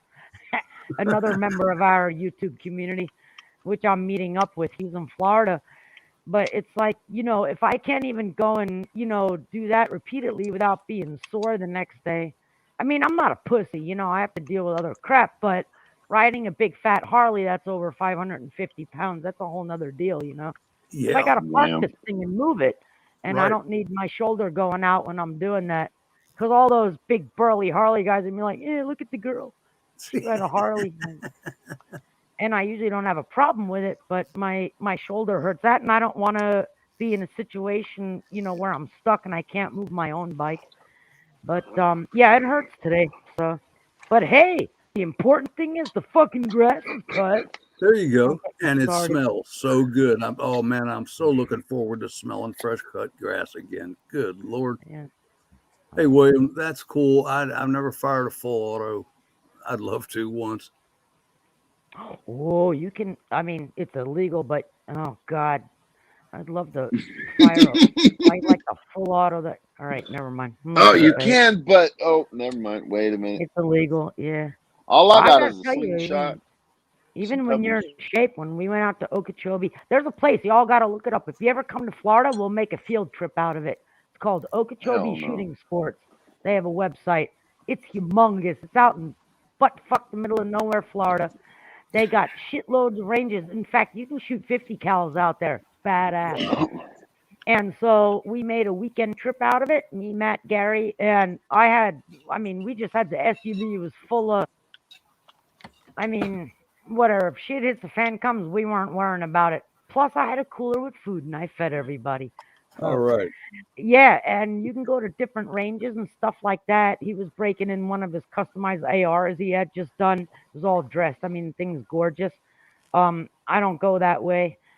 Mine is still in the box. I've still never fired it because I'm an AK chick, and so I had a few. Wait, the one that I own, I had that with me, and we had a great weekend at that range because there are so many different ranges plus SWAT trains there. Boy, is that a lot of fun! And you're out in the middle of nowhere. You can go in the golf cart and go to the different ranges. Boy, was that That's a great cool. weekend! It's a big place. Yeah. Oh, it's humongous. It's awesome. It's totally awesome. Like I said, it's out in the middle of nowhere. But I have to say, I was in shape, and one entire day of me sitting there on a few different ranges because I have an NHM too. It's on a bipod. It's like a sniper rifle. I was doing that, but it's 762 rounds, And the weird thing is, it took me 2 weeks to get over that weekend because it pinched something in my neck because of the constant whatever. Kick. Yeah. So again, you got to practice, because the truth is, you literally, if that's the kind of arsenal you've got, you need to be in shape. You know what I mean? Oh yeah, your Um, body ain't used to being punched like that. that was really the wrong thing to say to me. But yeah, That was yeah, innocent too. it Don't worry, probably she's was. very inappropriate. It's Sorry, I Tom, okay. get you it. had to hear that. Shit, whatever. But, oh yeah, I totally can song. I can. Well, that's the thing. Those ranges they have. I know that was a joke, but they have a really cool one of the longs there. They have rubber gophers, and they'll just randomly pop up at Oh, several wow. hundred yards, and that's where I had the NHM. Yeah. Believe it or not, Gary actually it pissed me off too. This dude, he was never really a gun guy. He had no practice, but he's just one of those that naturally went there and peeled some shit off and was nailing everything. I was like, "Are you kidding me?" You know. But yeah, they've got one with rubber gophers that come up. But yeah, if you give me the right equipment, I have no problem doing that song. Yeah, I practice all the time. And the thing is, that's the one thing about Bug Out's got this great video where they cleared out the prison. Y'all need to watch that shit. It's it's fully dressed, really cool little rifles that they use. They're not, the real deal, but what is the real deal? Because it's a good tactical exercise. And the truth is that on any given day of the week, I'm out there shooting something, and I have two scoped out rifles that I go sick iguanas with. I don't really miss too often, so 500 yards is not that big of a deal to me. But that's I never have to do that. That's a humongous distance. You got to be a sniper with the proper gear to do that. But the truth is, if you've got the right gear, not a big deal. Practice. You know what I mean? No matter what you've got, even if it's not quite the real deal, if you're dealing with, air guns, paintballs, whatever, it's a tactical deal. You just get used to having it in your hand and doing it every day. And that's what I do with the iguanas. So Yeah. it's a lot of fun. It's a lot of fun. But again, like I said, you need to practice because the people that are like, yeah, you've got closets full of AKs or whatever you've got, and you haven't made it out to the range in a year, the shit is a fan and you're using that thing all day and night, man, you're gonna be sore the next day. You really will. I don't care how much you work out, how big your muscles are. This is a whole different thing. You need to Oh, yeah. you need to practice constantly. Because I was sore, I'll be honest, and I had a little bit of a pinched nerve deal going on in my neck, and those are my babies. I I don't even remember when I started even firing them because I've always been uh, in that bandwagon with my AKs. I love my AKs. Obsessed with them. Yeah. Is yours Chinese? No. No. No. No. Really? I have few Romanian. Yeah. I've showed them once or twice. Of course, we can't do that. But back in the Ron days, they seen them. And they're bone, like one of them, Bone Stock Original is my favorite. And by the way, they're not. None of them, except for one, are dressed. I use iron sights. So for Yeah. me, a scope is a bonus. Then I'm really not going to miss your ass. But I can get on a serious distance just with iron sights. If these things are fantastic. And then if the shit hits a fan and you throw that thing in the canal behind me and I fish it out, it's still going to shoot. It's still I don't going to give a be fuck. fine. Yeah. You're damn right. Yeah. Yeah. So I'm not all about the shiny and cleaning it constantly because I'm really bad at that. I want to pick it up and use it. That's it.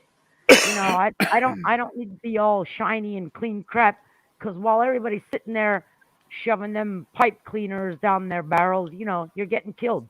I want to pick that bitch up and use it. So this is another reason why I love it, but it's also because of my history with my ex-husband as well. Thank goodness for that man. He taught me a lot, and he was like a freaking army sergeant when he did. He's like, sit at the table and take it apart and put it back together, and I'm timing you, and you're Oh, not really? getting up and all this. I'm like, am I really married to this guy? But I thank him now, and he's dead. He died, but thank God for him, right? Because he taught me Seriously. a lot. Oh yeah, what a beautiful education that was. So those Good are my morning, 1-8. babies, man. Yep, That's good, cool. I good thing, man. I never heard that story about you.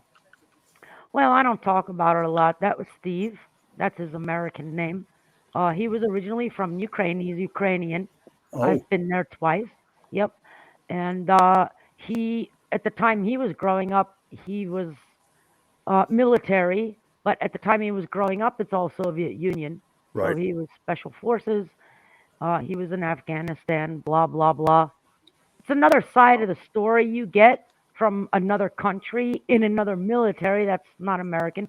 He became Right. an American citizen. He moved here in '92, and I learned a lot from him, and it was kind of a cool worldly education to be married to somebody that was in the military, not of this country. And the funny thing is, we all have more alike than you guys can possibly imagine. That's all Oh I'll say. yeah. And his father, well, I mean, he was old when I hung out with him, but his father was a GRU general. That's all I'm going to say. I can't say more than that, and I never have. And he's also deceased, but he was a badass. And he threw his son in the military without a second thought, didn't care. He said, "You're just like everybody else." Typical Soviet mentality. And Steve regretted that and resented his father his entire life because of that. He had a lot of problems from being in the military, but I learned a lot from him, and it was really cool stuff they did. So priceless education, in my opinion. Oh, absolutely. Yeah. So Yeah. I'm thankful for that. Yeah, for all that. Anyway, that's as far as I'll go with that. But yeah, I learned a lot. Oh, thanks for telling that, And folks. that's We're why 10 I minutes. speak Russian. Yeah, that's why Oh, I I speak didn't know you Russian. speak Russian. I do. I speak it. I read it. I write Oh it. I'm yeah. completely illiterate. Yep. Awesome. Mhm. Wow. Well, I think I'm about ready to go shake hands with a pillow. Um, Wimp. You can yeah. go 10 hours, Tom.